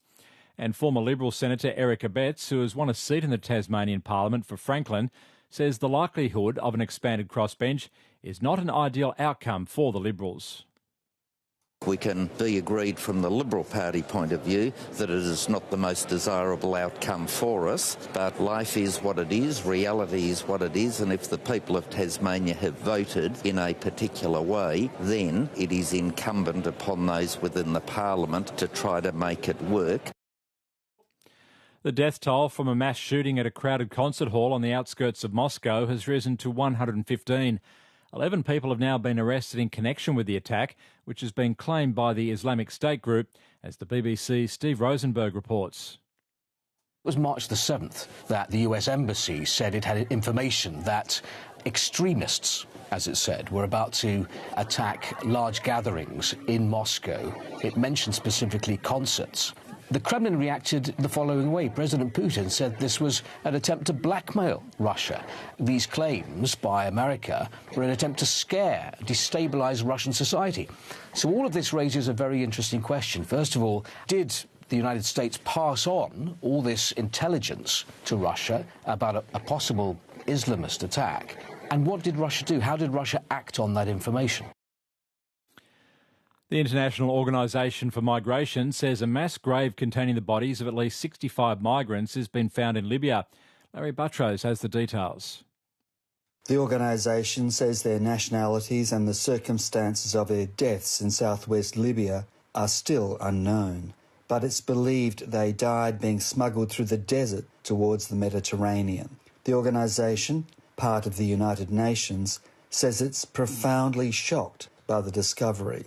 A spokesperson says each loss of life represents a grieving family searching for answers about their loved ones or acknowledging the tragedy of the loss. Staying overseas, and the US Congress has passed a $1.8 trillion budget bill to avert a partial government shutdown.